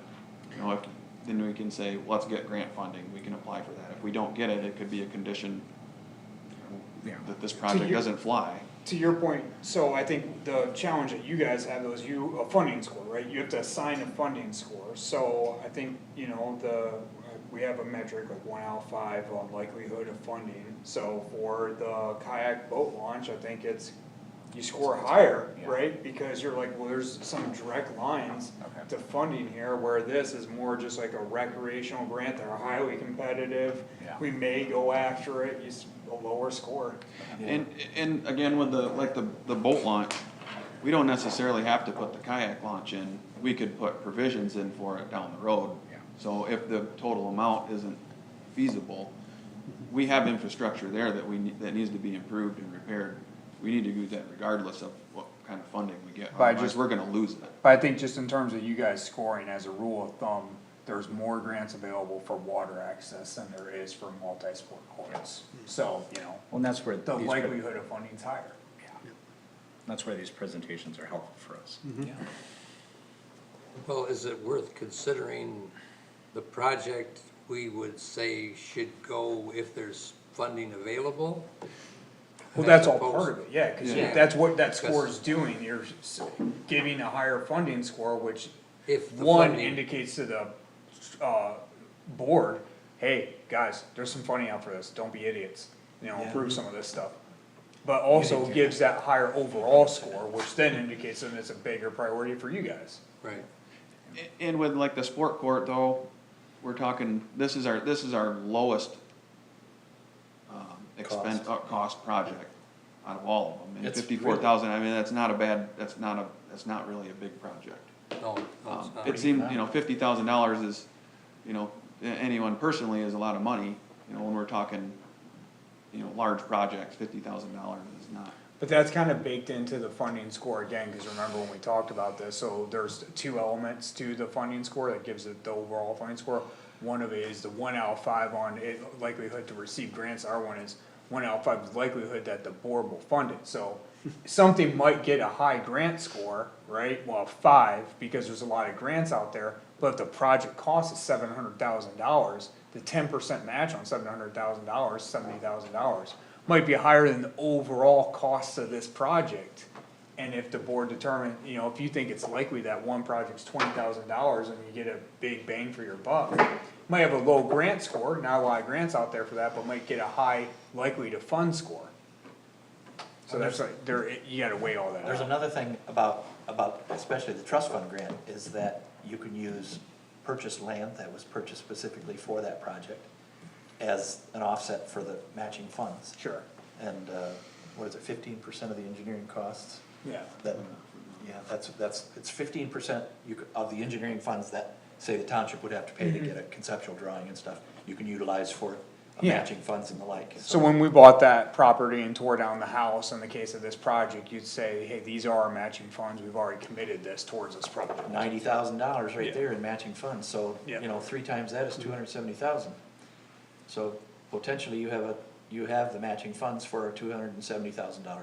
Yeah, so this all gets factored into the grant score. Correct. Yeah, okay.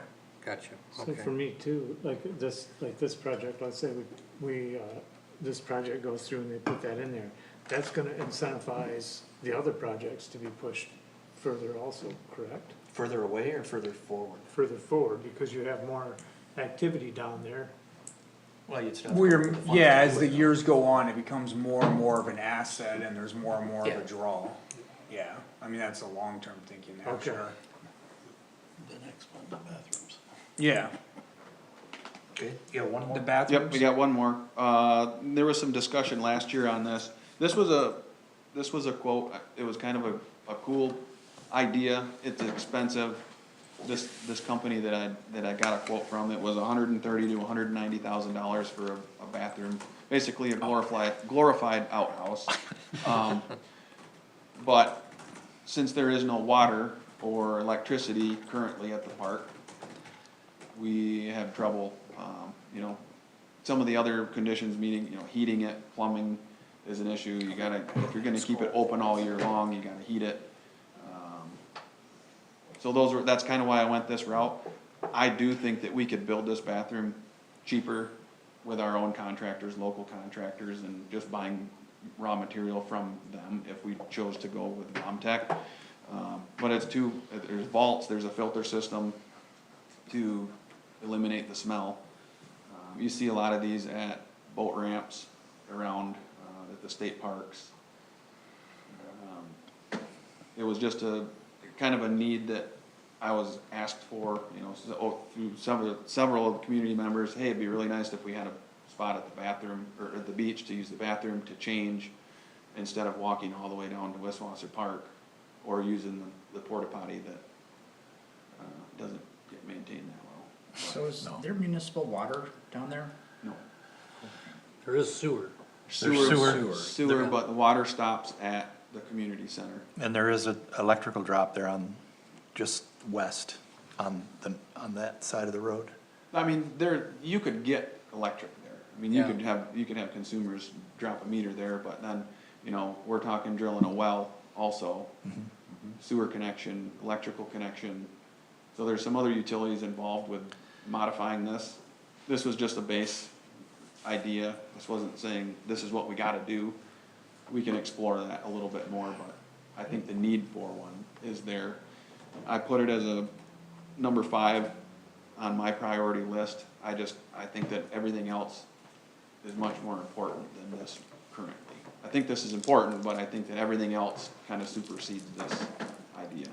So would this be on the water side of the park, or, okay? And this, Yeah. I believe, is also grant fundable. I'm sure, I'm pretty sure all these projects that have to do with the shoreline Yeah. are grant fundable. And they could be Even the sep- sport court, I think you could wrap that into, one of these trust fund grants. Like I said, I believe it was Ingham County that built a concession stand at their baseball Concession field. with new restrooms. I believe you can make as many separate trust fund grant applications as you want, you know, for separate projects. And you could even combine all this into one grant too. Kind It of, would sort of, be- yeah. Boat launch, kayak launch, beach, maybe. That, yeah. I don't know about the sport court, but. One thing if we can comment, Yeah, yeah. I've already made it clear that I'm really not a fan of the outhouse idea. I think it should be a proper bathroom, just almost precisely like at Wiswasser, except maybe an outside shower or something on a cement pad where somebody could rinse off the lake water, like there used to be there. There was there, I don't know if you saw my post on Facebook, but I put something on there. 1922, we actually built a bathhouse with showers and lockers and bathrooms in 1922 at the beach, which is gone now. It was there when I was a kid, but The county help out with that in 1922? that was all privately funded. Alright. Cost $5,000. It's probably a lot of money nowadays. Yeah. I mean, what's that equate to? What's the? But anyway, you know, we got, you know, $500,000 houses right above that, so I just can't see putting an outhouse out there that has to have their tanks pumped every year, or, you know, even every season. Kinda high When- end when we outhouse, have- man. They are, I mean, if you pull these up on, like, the national parks use them, they're pretty fancy. Yeah. Oh, they are, they are. They're not just, Not they're terrible. not just your plywood outhouse with a Yeah, hole in I it. think But they still stink. underselling it with the term outhouse, yeah. Yeah. Yeah, I they was still just So like I saying- said, there is a filtration system that's built into this to eliminate that. And, you know, there is a need for them in certain places, but, I mean, we actually have the most important thing right there is municipal sewer. So I think that, you know, drilling a well isn't really that much of a factor, so. That's, on that budget, especially at the high end of 190, I think you could easily go with conventional brick and mortar bathroom. And we don't have that outhouse out there in the winter now anyway, you know, for the winter fishermen. And with no ice, we're not getting any winter fishermen lately anyway, so I don't think that would be, I think that would be a non-factor, heating it in the wintertime. Ben, did you happen to talk to Charlie Cronk and Daryl Kessler? They're the ones that built the existing bathrooms. So I you might- haven't. You might want to just ask them, because they already have the plans. Mr. Kessler had his engineering draw up those plans, and he and Charlie built that quite a few years ago. So they could probably give you a real close estimate of what it would cost to duplicate it. Sure. And Dryer, he drills our wells all around here, you know, maybe he'd give us a heck of a deal. Sure would. Because there is sewer right there. Yeah, you just need water to push it Right. down. Right. Ben, just to reiterate for my purposes here, cause these gentlemen got a score, and lady got a score this, next meeting. So you got your parking lot as your number one priority, we got bathrooms at number 5, what's number 2, 3, and 4? Two and three was boat ramp, kayak launch, I combined those. I would say if you're gonna separate them, it would be boat ramp, then kayak launch. Number 4 is sport court.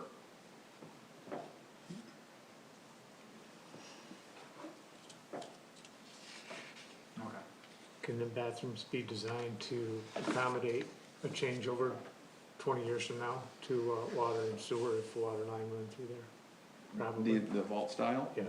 I think you. Maybe well, you just can do ask them. anything. Probably, I'm sure, certainly could, but yeah.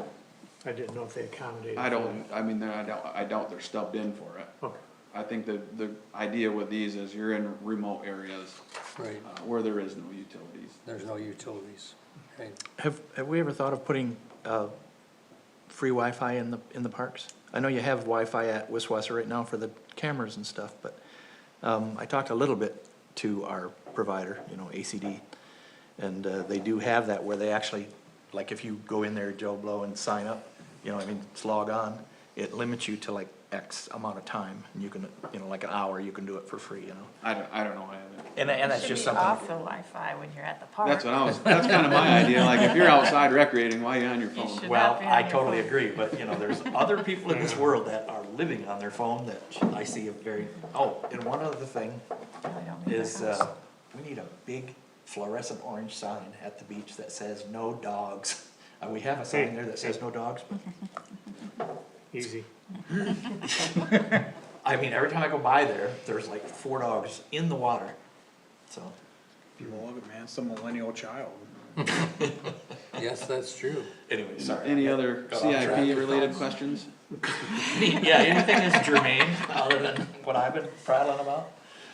I appreciate all your hard work on this Yeah, for thanks, our Ben. community, it's awesome. Thanks. Your Thank you. administrative assistant did very good work. You don't have one, do you? Not yet, I don't have that in my budget. I got a foreman, we're getting somewhere. That's good, yeah. Great. Thank you. Alright, thank you.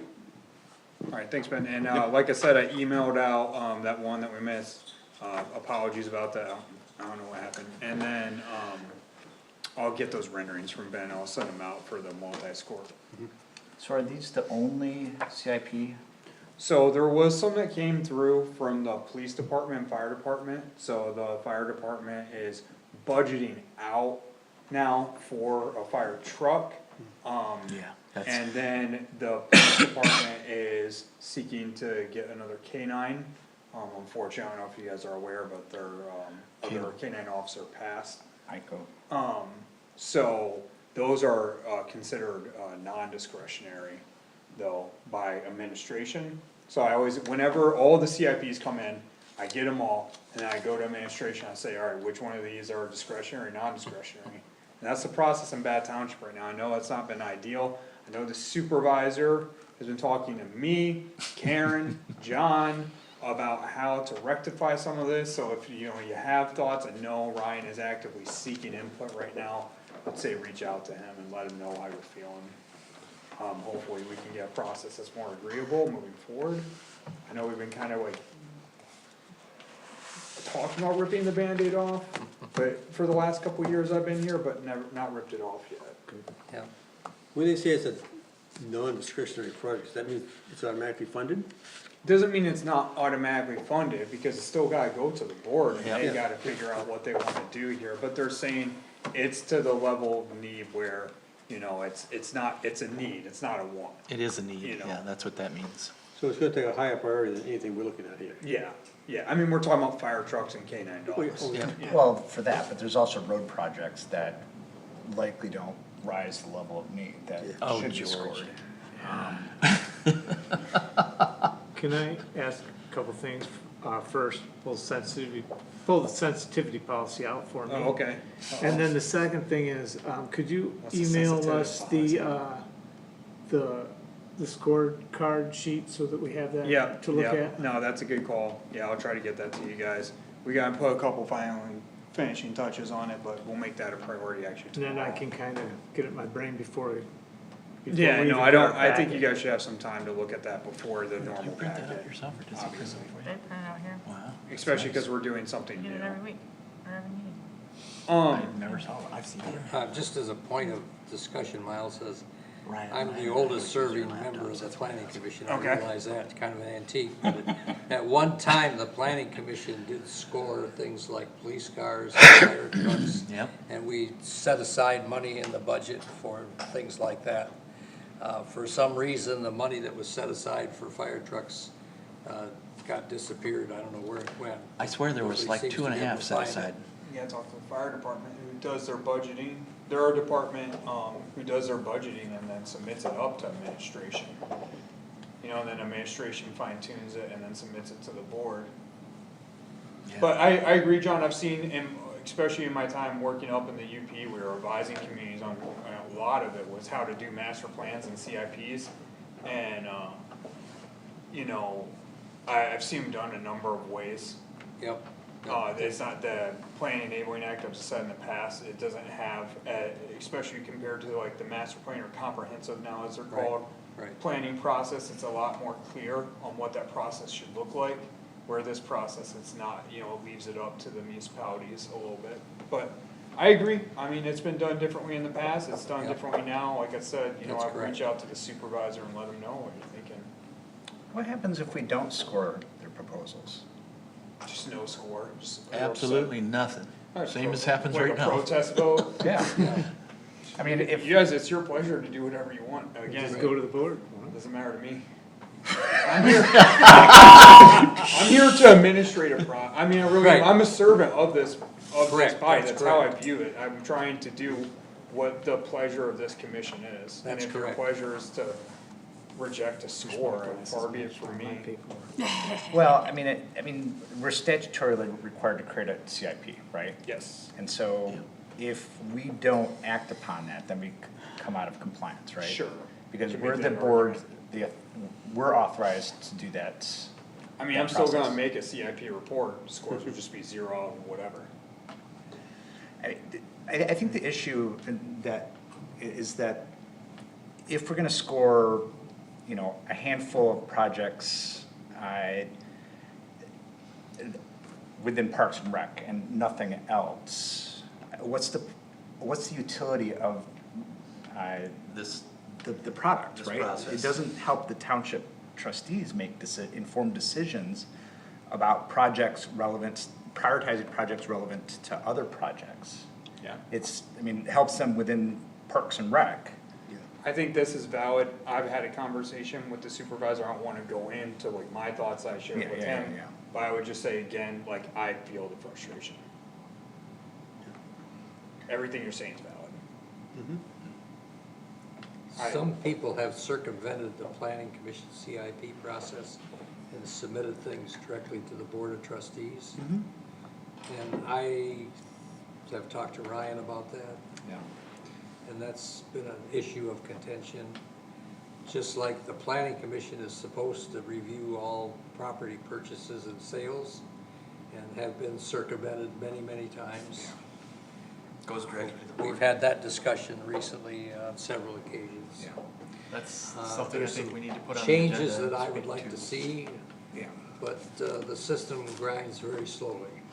Well, I mean, we're performing a service on behalf of the township trustees, right? So that they can make Yes. Yes, we're good an informed advisory. decisions. Right, So it's up to them to drive that change. Correct. If we feel that we can't provide a quality product to them to act upon, I lean to the fact that we shouldn't provide the product, because we're not confident in We should in the not. quality of it, yes. The balance of it, because to your point, buying land, senior center needing, we aren't seeing those projects in a whole to make an informed decision to help them. The senior center though, just to that point though, specifically about the senior center, cause I feel what everyone's saying about wanting people to know what, they didn't submit a CIP. I mean, they asked about it, they're like, what's the process, they didn't submit one for this year. I agree that some things have been circumvented and go to the board, but just in the case of senior center, that one won't be one that like is going around us to the board. Yeah. Well, considering half the commission is attending other business, perhaps we should just move on. Okay, yeah, I mean, there's a lot to cover tonight, it's almost 8 o'clock. can we move on? Sure. Next Okay, item. thank you. Miles, you wanna talk about renewable energy? Yeah, actually, I had Kate help me out and put together and Kate, sorry, I didn't like, I'm putting you on the spot now. Okay. But hey, Kate helped me out and put together a little PowerPoint, just so we'd have something to give you guys to spark hopefully a discussion.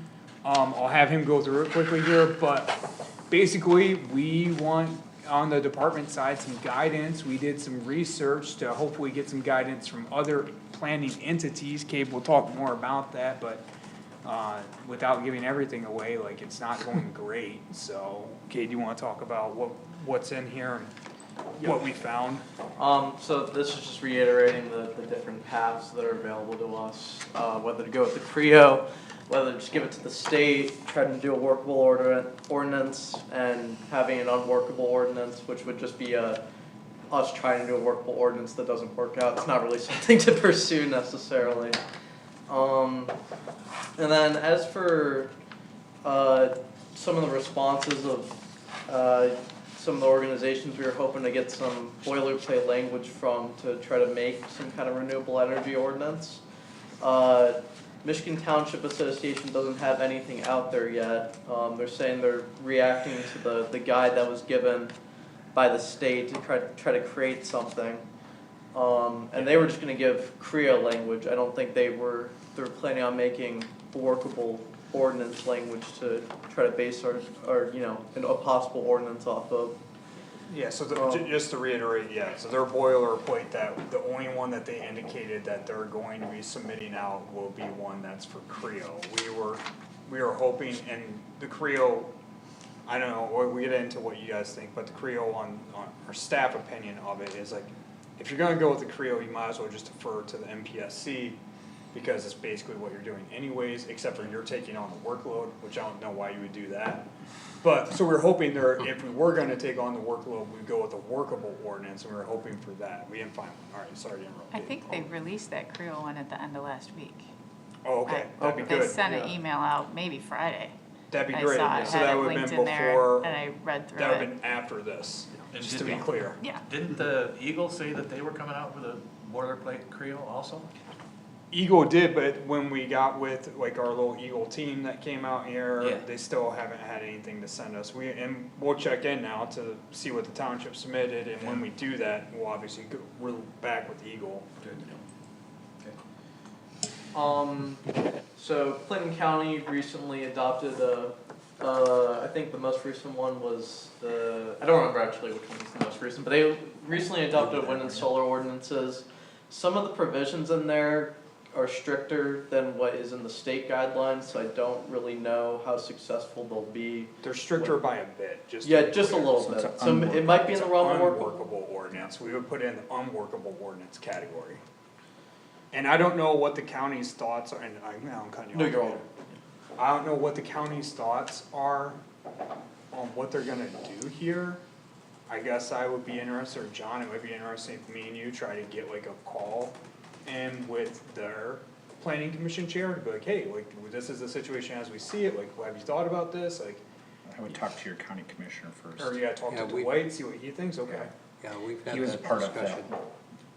Some Yeah, I think that'd be discussions. good, just talk to somebody, cause I mean, our main goal, and Kate spent some time on this, I mean, we looked at the Michigan Planning Association, the Michigan Township Association, we looked at what Eagle had out there. We looked at, you did a fair amount of research on what the MPSC was saying, what they were indicating, because that's kind of one of the holdups here is these organizations like Michigan Planning Association and, Michigan Township Association are like, well, we wanna create a boilerplate, but we don't have all the facts from the MPSC yet, so it's hard for us to give you something, cause they haven't indicated how their process is gonna be. Yeah, the MPSC recently released like the sheet that I guess the draft of the sheet of what people submit when they're trying to get a development approved. In the state, when they originally passed the original ordinance, had some guidelines that they would be looking at. I put some of that when they comparing it to the county. So there is like information, a base to be, to create an ordinance with, but it's still, there's still some, I guess, from the larger organizations that we would wanna use to create an ordinance from, there's not a lot of reaction to that information yet.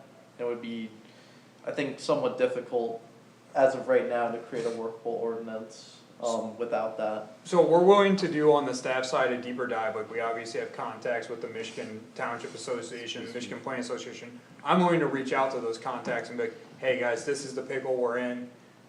What, you guys got any draft stuff that's on your website yet? And there very well may be something there. But what we wanted to do was talk with you guys tonight and cause I don't wanna do extra work for I'm not lazy, I guess, but I just don't think it's a good use of time. So what are you guys thinking now that we've kinda shown you what the landscape for just easily access Googled information is? In terms of before, it sounded like we were leaning towards a workable ordinance, that's, we're fine with that on the staff side, it's the most work to produce, obviously. WIO. And then I also think there could be a potential risk of us, at this point, we're in the 7th month of the year, soon approaching the 8th. This goes into effect like mid-November, so there's a risk if we start down this path, we might not be totally done. By the time we get it, there might be some gap time in there, which precludes a developer to squeeze in December and get something through. I do feel, and I'm not on some wood, I do feel like that risk isn't super high in our area, and I feel like it's good to get an ordinance in place sooner than later, but I don't see them being like, whoa, and they being like SOAR developers being like, Bath messed up, man. November 28th, we are submitting something to the MPSC. It could happen, Yeah. but I don't feel like it's super likely. To your knowledge, you don't have anything on the horizon, near horizon right now, do you? No, no indication of anything. If anything, I think Okay. Clinton County's in almost a worse position than we are right now. We don't have anything, so the MPSC might come back to us and be like, hey Bath, like, they've indicated that they would like a local review beforehand. So they might come to us and say, hey, you don't have anything that covers solar at all, cause we don't. And like, where are you guys at? We're looking for a local review. We could say, hey, we're 2 months out, and they're like, okay, we're way backlogged anyways, cause we're this new agency. So you guys do your thing, finish up, if, you know, there's too much time expires, then we'll bring it to us, we're gonna give you a little bit of time so you can review this locally. We're at the county level right now, one can make the case that they do have an ordinance in place, it doesn't meet it, so the developer can say, no, this is more on the state, we're just going right to them.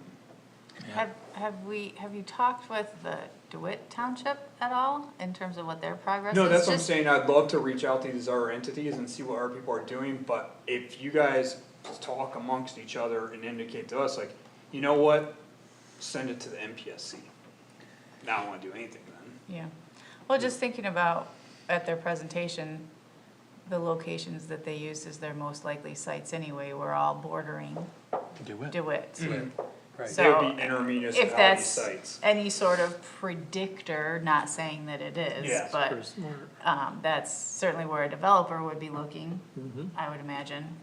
I think that it would probably behoove us to, I don't know, Would you, work so with is there them. direction to do some due diligence and spend staff time seeing what neighboring munis, and we could even reach out to Saginaw County and see what they're doing on the Woodhull or Woodbury side of, you mean Shiawassee. Shiawassee County. Shiawassee, Yeah. sorry, I wanted to say Saginaw, I got all of that. Genesee. They're not neighbors. That's okay. Shiawassee's neighbor, yeah. So, On the east, That's what I'd like to see is some preliminary feelers, you know?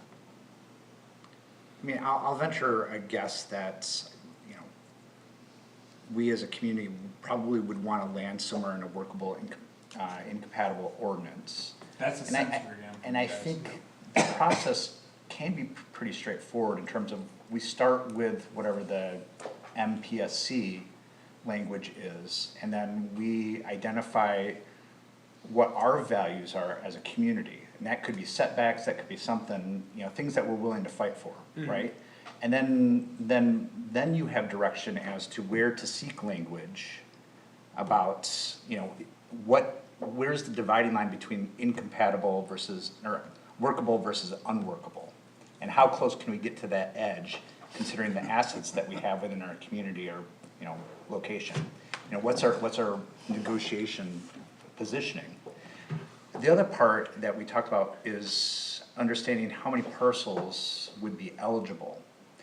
If we're talking about a handful of parcels that have 3 owners, you know, is the juice worth the squeeze in terms of? Yeah, we did talk about that last time. Right. Yeah, we have that map already, just because we provided the equal people with it, of like, Right. these are our likely parcels. I mean, it's not a ton, but it's not 3 landowners either, you It know? looked like almost one, and she was here that night. No, I mean, she's definitely got a desirable tract of land, and it sounds like she's been bothered already and was upset about that, but, Has no interest. has no interest, but I would say no, it's more like 12 or 15 landowners. Now, some of the parcel formations, what was hard when we were doing that search, we did do a pretty thorough search for these guys, was, you know, we were looking for properties 100 acres or larger, but then there were some owners were like, it was 3 parcels that are all adjoined to each other, but they're all like 75 acres each. So, you know, but they're all under one ownership of one individual, so, you know, that could easily be a parcel where they combined all 3 and now we're, you know, we're at a pretty decent acreage. But, so we have that, I agree, I guess, so with the sense that we got before was correct, you guys are leaning towards a workable. Well, that was just me. And when you said that, That's- everyone shook Shaking their their head. heads. Without question, without question, I think that's I think- adequate for us. I think your methodology is sound too, of like, let's see, we'll do some research on where the MPSC is at in terms of their setbacks and all the requirements. I think that's one thing that is still a little bit of a gray area, some of that is more firmed out than others of what they've put out, but we'll see what's available and then work backwards. The only part that's not clear is what our communities, what's the word you use, what our values are. So how we go about determining that, you know, is that public input sessions, is that surveys? That piece of it becomes the intensive part, where we kinda get out of the process what we put into it. And that could also be the element that costs us time and not have this in the end zone by December. Well, you already have a board of community members that can provide input. No, that's fine, and if that's the route, that's like the low hanging fruit, but if somebody, says, you know, I wanna do a survey of, you know, various parcels in the township, you know, now it's more time. there's like extremes, right? Like, Yeah, yeah. just asking the board, that's the easiest thing to do. Full township survey, that's the hardest thing to do. Absolutely. And Well, there's a there's- lot in between there too, though, you know? Well, A couple listening sessions at the farmer's market, also not terrible. Right. Well, there's two separate issues in a way, though. There's the solar aspect of it, and then there's the wind aspect of it. Yeah. And from all this data that I saw, the wind aspect is definitely concentrated in that small area that we share with DeWitt Township Yeah. off of Chandler Road. I do like the idea though, because of that reason, seeing what DeWitt's done and what, yeah, we'll definitely reach out to them. And we'll see what Watertown Township's done too, cause they have their own zoning, they're on the southern. They, if anybody's probably, they're more likely to deal with this than we are. And we know the planner there too, it's actually Ben's cousin, so it's kinda a small world, but Andrea, she's a good planner, now. She's really involved with MSU, so. And then well, maybe we just, also another organization I didn't think about till just now, talking about MSU, was, Michigan State Extension. And this is the hot button topic, so maybe we reach out to them. Okay, so we can do that work, I guess, I don't need, it's been a long meeting and we've got research to do, so we don't need to talk in circles with you guys. Right. I wouldn't prioritize it over the number one spot in your agenda, Miles. Well, if we gotta get something, we gotta do it sooner than later, cause the November is coming, we're already probably behind the ball, but we'll see, but I felt like we were behind the ball, but then when I saw where everyone else is at, I was like, actually, we're not too bad. No, we're not, no. But still, that doesn't mean we don't have work to do. That's right. What's your sense of what the trustees will want? I'm not sure on that one, to be honest. It is a highly politicized topic. Yeah. And so it is kind of hard to know, and from the public as well, it's also highly Oh, it sure politicized, is. and that idea of balancing, what do people have the right to do on their own property Yeah. versus what are the community benefits? That one, I don't know, I think it's probably a fairly polarizing topic for having zero applications in So- front of us. Thinking about some of our more conservative board members, am I correct to assume that they would prefer to see a workable, incompatible ordinance? Because that gives the community the most ability to direct the process, In theory. in theory, Yeah, right? now with the new, it might give you the least. Well, 'Cause that's then they almost just what I jump was to the thinking, because then they MPSC. just jump Well, but that that's the hoop. difference between workable and unworkable, right? Oh, you said workable? Yeah. Yeah, oh, I'm sorry, my Yeah. bad. With workable, we still would, if I remember the rules, there's income if we do it with that workable versus letting the state, we get no funding. Yeah. No, the state, the MPSC, there's still some, it's different revenues, less, yeah, Tier sources. but there's some. Yeah, there's a lot of layers to Yeah. this one, so. George, you're like our, just so on the staff point, not to take it away from Kate's opinion, but like, you're our premier private property rights guy. What's your opinion on, Yeah, I agree with the, workable, try to have as much control as you can have, for our community, but, just one person. I don't like the state involved in it, I don't think yeah, I wish the signatures would've held out. yeah, okay. Sorry, Kate, I didn't want to No. cut you off, I was just curious what George thinks, just because of private property always being I signed a brought up. petition for it to put on the ballot. Local Yeah. control, sure. Okay. What if local control is more stringent than no control whatsoever? True, could be. Maybe Could we should be. just go with Creo, since it's the lowest access point for property owners to sign agreements with developers. I'm done. But there again, we have to do the same thing we did with the roads, with our private drive. We're not just looking out for me, we're trying to serve those that we live with every day. Yeah. Alright, we got our marching orders, so I appreciate that.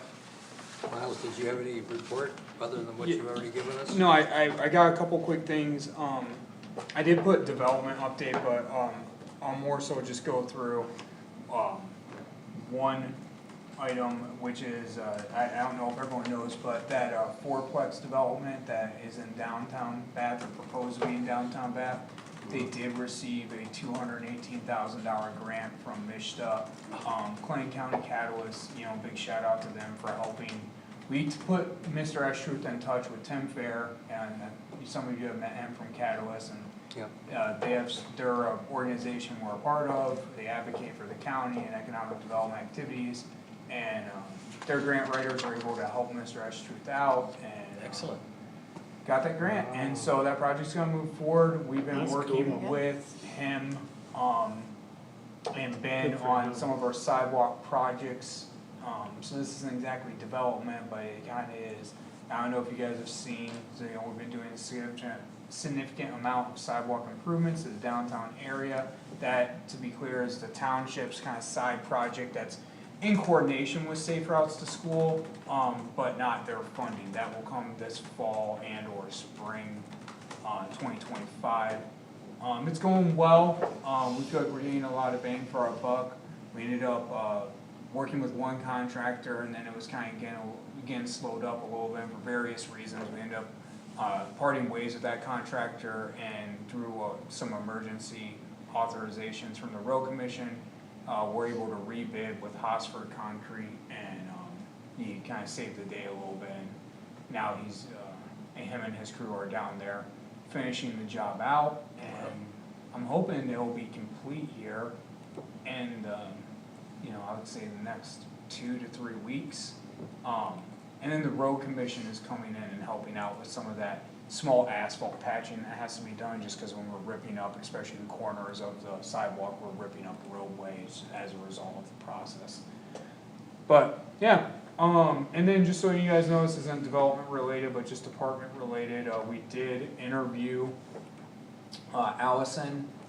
She's a Michigan State student going into her junior year, a couple of planning classes so far under her belt. But she's currently at a summer internship in Novi with ITC Holding Group. We've worked with them even in this area. She's right now interning on what I call like the dark side of planning, which is like the real estate development side. But you know, we're gonna bring her over here to the light side on the municipal review side, and she did accept the offer. She'll be joining us in the fall, so late August. So happy about that. She seems talented, she's going in the 4+1 program, so, we'll have her for a while, which is always a benefit to me, because, you know. Good. When you say a while, how long do you mean?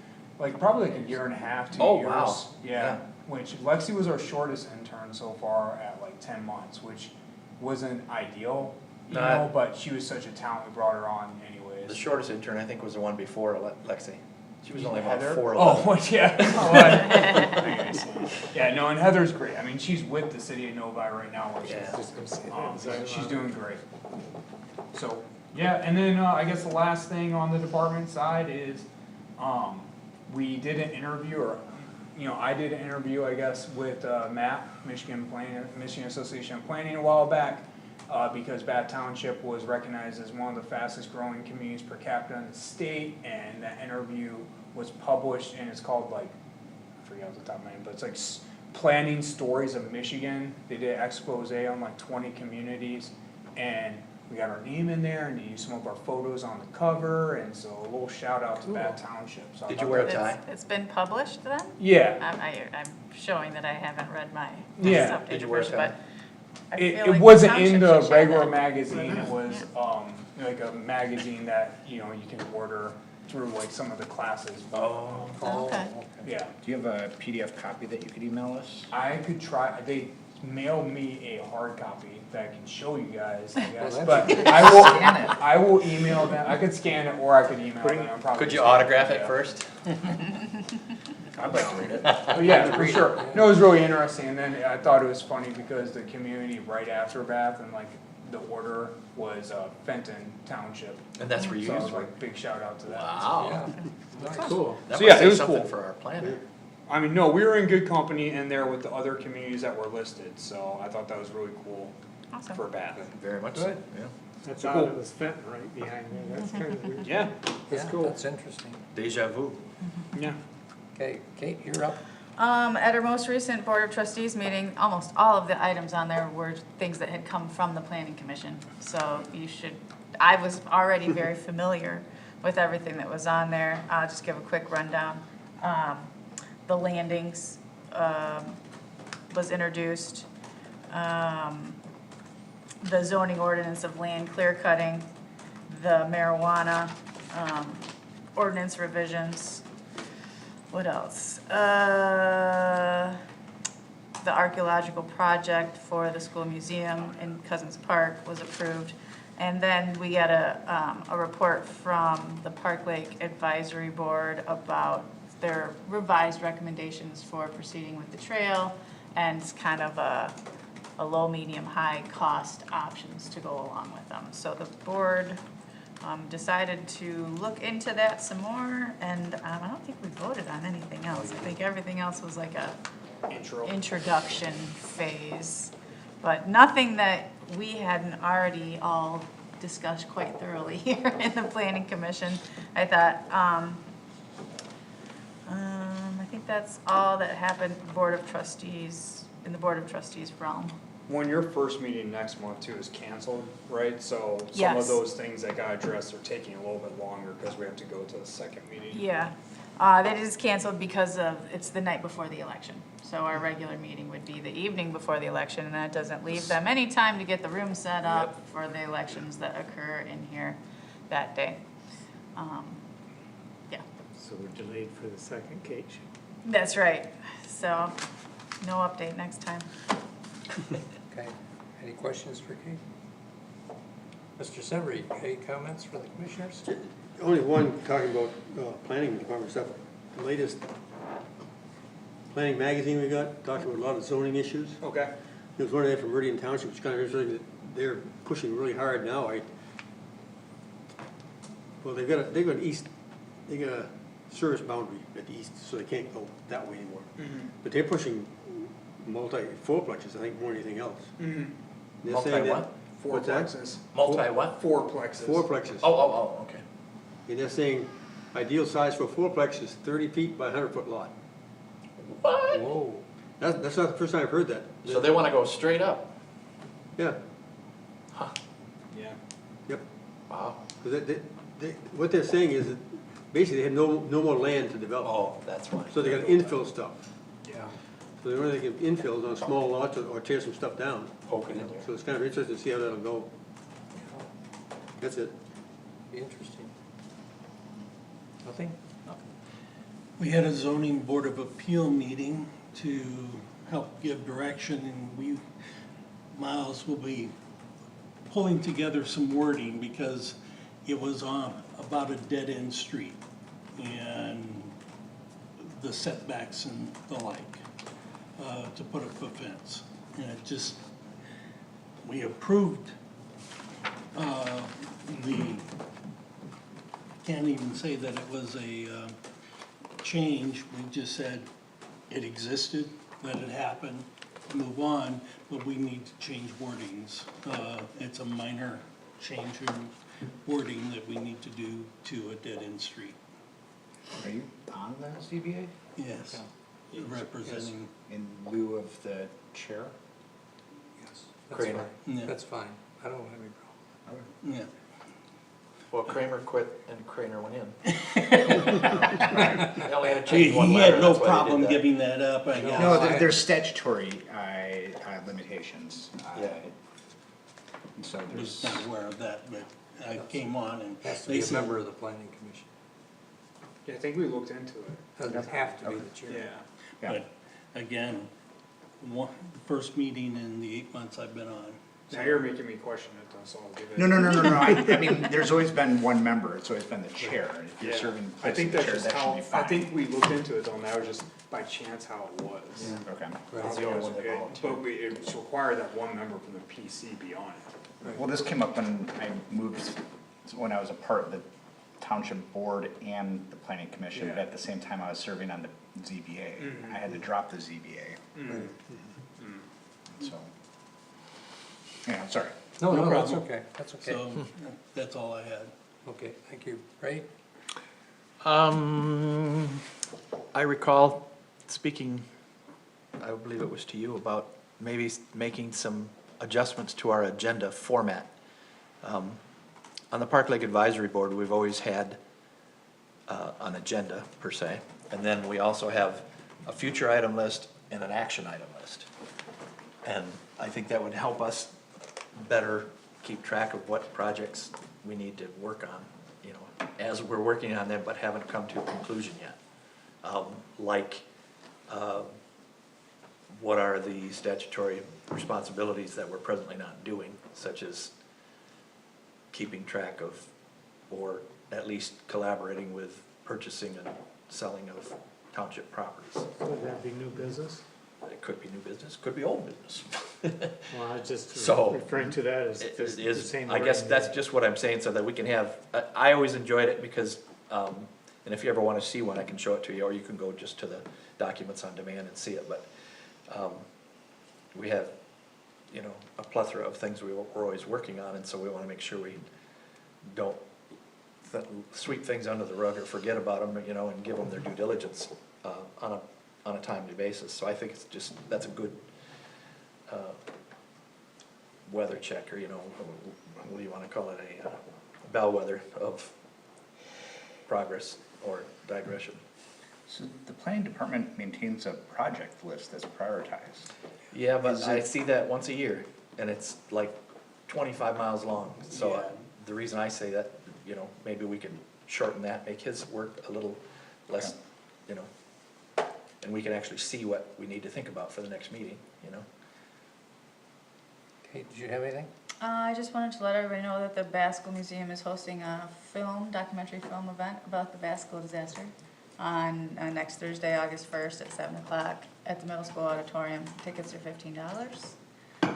It's, I think, provides an important history into our community's past.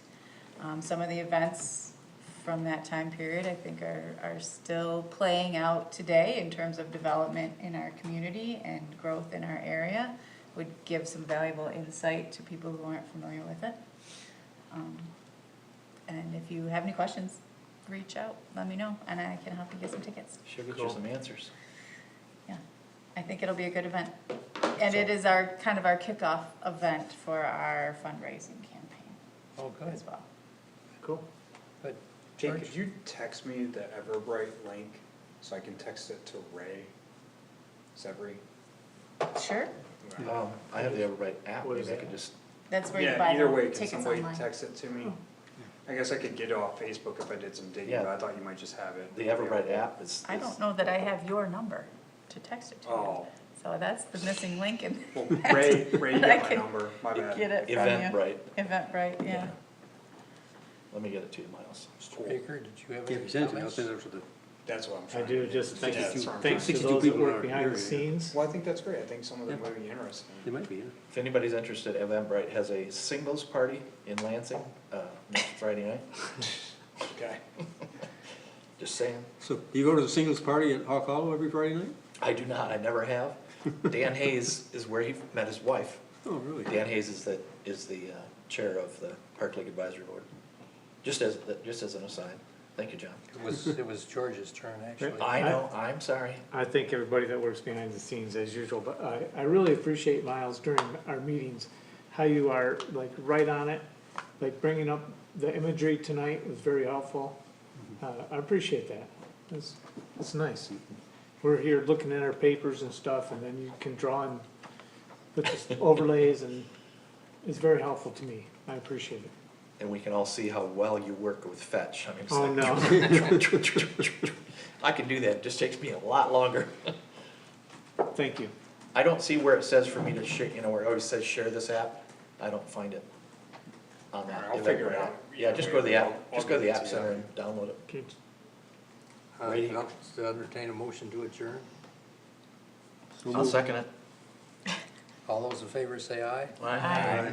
Anyone opposed? Trainer, Ray Cotton. Thank you, gentlemen Yeah, it's like a lot of voices. and ladies. Free